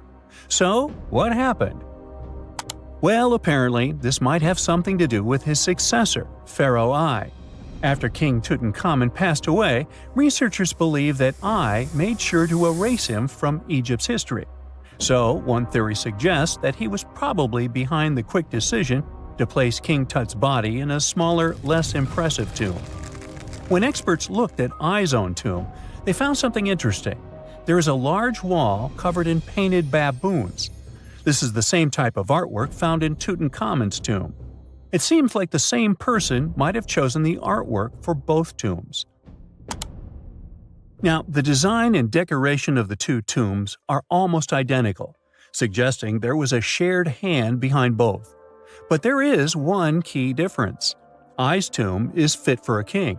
It's much bigger and more impressive, even though the style and artwork are similar to what you see in Tutankhamun's tomb. So the theory suggests that I decided what went into both tombs. Since Tut passed away unexpectedly at a young age, his grand tomb wasn't finished in time.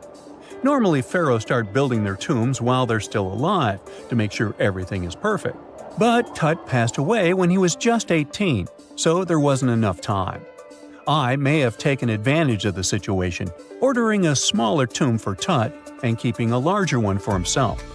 Experts believe this theory explains why Tutankhamun's tomb is so simple and how I managed to wipe his memory from history so easily. But in the end, the story of King Tut's mask and tomb is full of mystery and intrigue. Each new discovery sheds more light on what really happened all those years ago. But one thing is for sure, the secrets of ancient Egypt still have much to reveal, and King Tutankhamun will continue to fascinate people for years to come.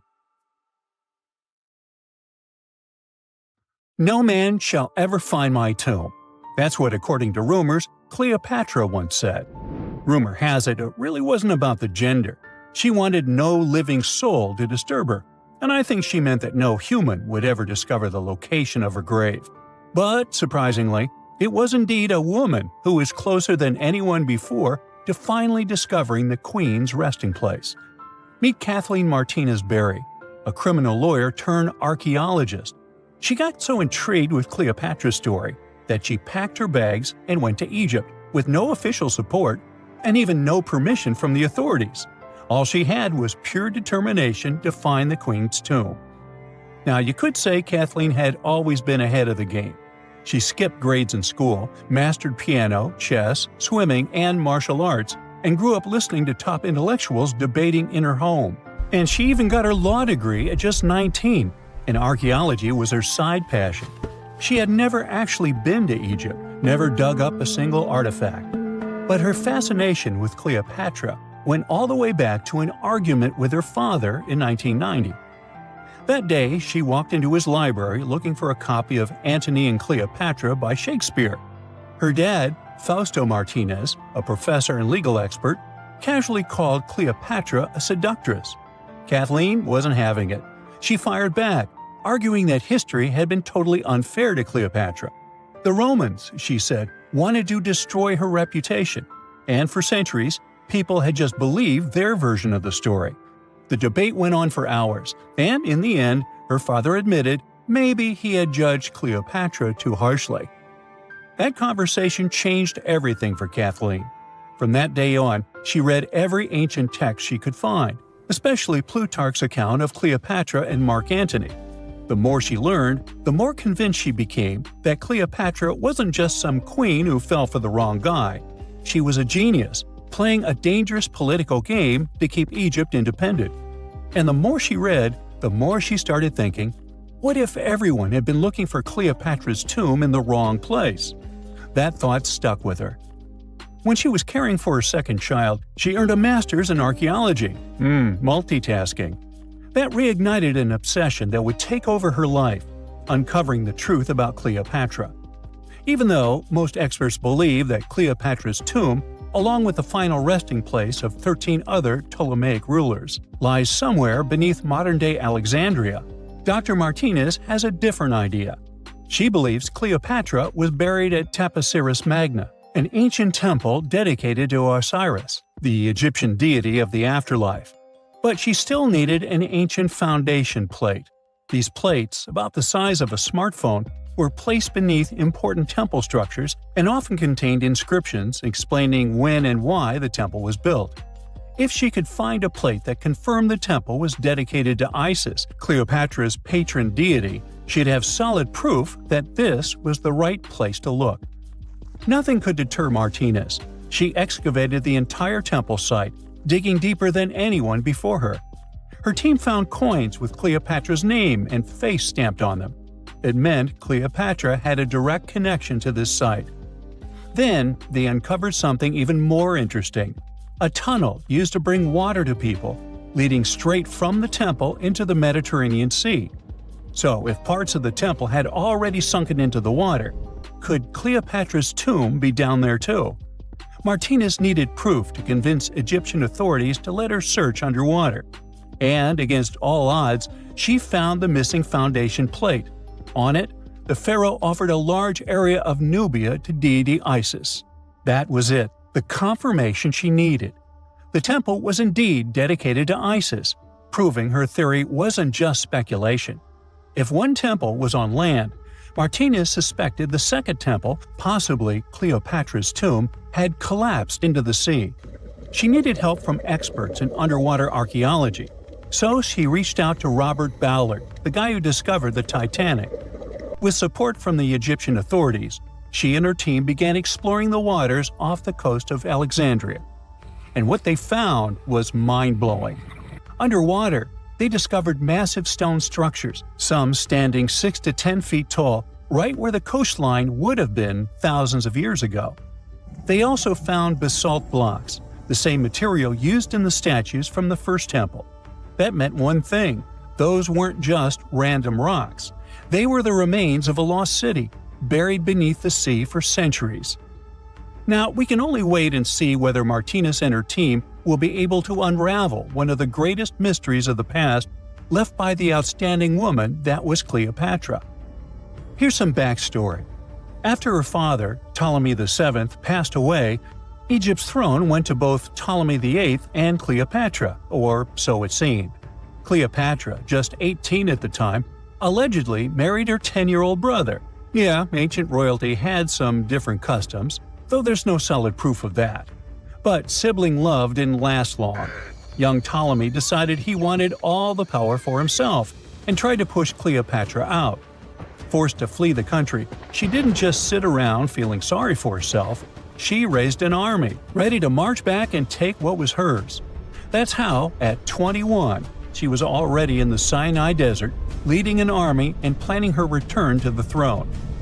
Now, by that time, Cleopatra had already been locked in a powerful political, and not only political, alliance with Julius Caesar. In June 47 BC, she gave birth to a son, Ptolemy Caesar, better known as Caesarion, who, many believe, was Caesar's child. But that didn't stop her from playing by Egyptian royal rules. And her husband number 2, her other brother, Ptolemy XIV. Yep, despite her ongoing affair with Caesar, Cleopatra married yet another sibling, because, in her world, keeping the throne in the family was the name of the game. Now, marriage aside, Cleopatra's bond with Caesar stayed strong. She even traveled to Rome with Ptolemy XIV for a state visit. But instead of playing the role of a dutiful queen, she stayed in Caesar's private villa by the Tiber River. But after Julius Caesar lost his life in 44 BCE on the Ides of March, Cleopatra's political standing became shaky. To make matters worse, her brother-husband Ptolemy XIV passed away soon after, and some suspect Cleopatra had a hand in it, leaving her as the sole ruler of Egypt. Meanwhile, back in Rome, Mark Antony was rising to power as Caesar's presumed successor. Wanting to size up the Queen of Egypt, he summoned Cleopatra, and she did not disappoint. Sailing into town on a lavish barge dressed as a deity, Cleopatra made quite an entrance. Antony was instantly mesmerized, so much so that he left his third wife back in Rome and followed Cleopatra to Alexandria, where their relationship turned into a full-blown royal affair. The two had 3 children together. Together, they waged war against Caesar's adopted son, Octavian, in a battle for control of the Roman Empire. The last time the queen was seen, she was in her mausoleum, dressed in full royal splendor, diadem on her head, lying on what Plutarch called a golden couch. When Antony and Cleopatra lost at Actium, Octavian's forces marched into Alexandria. Cleopatra apparently knew the end was near, so she locked herself inside her mausoleum, surrounded by gold, silver, pearls, and priceless art. Those were the treasures she threatened to burn rather than let the Romans take them. Antony, meanwhile, wasn't going to let the Romans capture him alive. He wounded himself with his own sword, but before he passed away, he was carried to Cleopatra's side. She held him as he took his last breath in her arms. A little over a week later, Cleopatra made her own choice. Rather than face humiliation as Octavia's prisoner, she ended her life. Legend says it was the bite of a deadly asp, though history isn't quite clear on that. At the time, Cleopatra was only 39. Sounds like a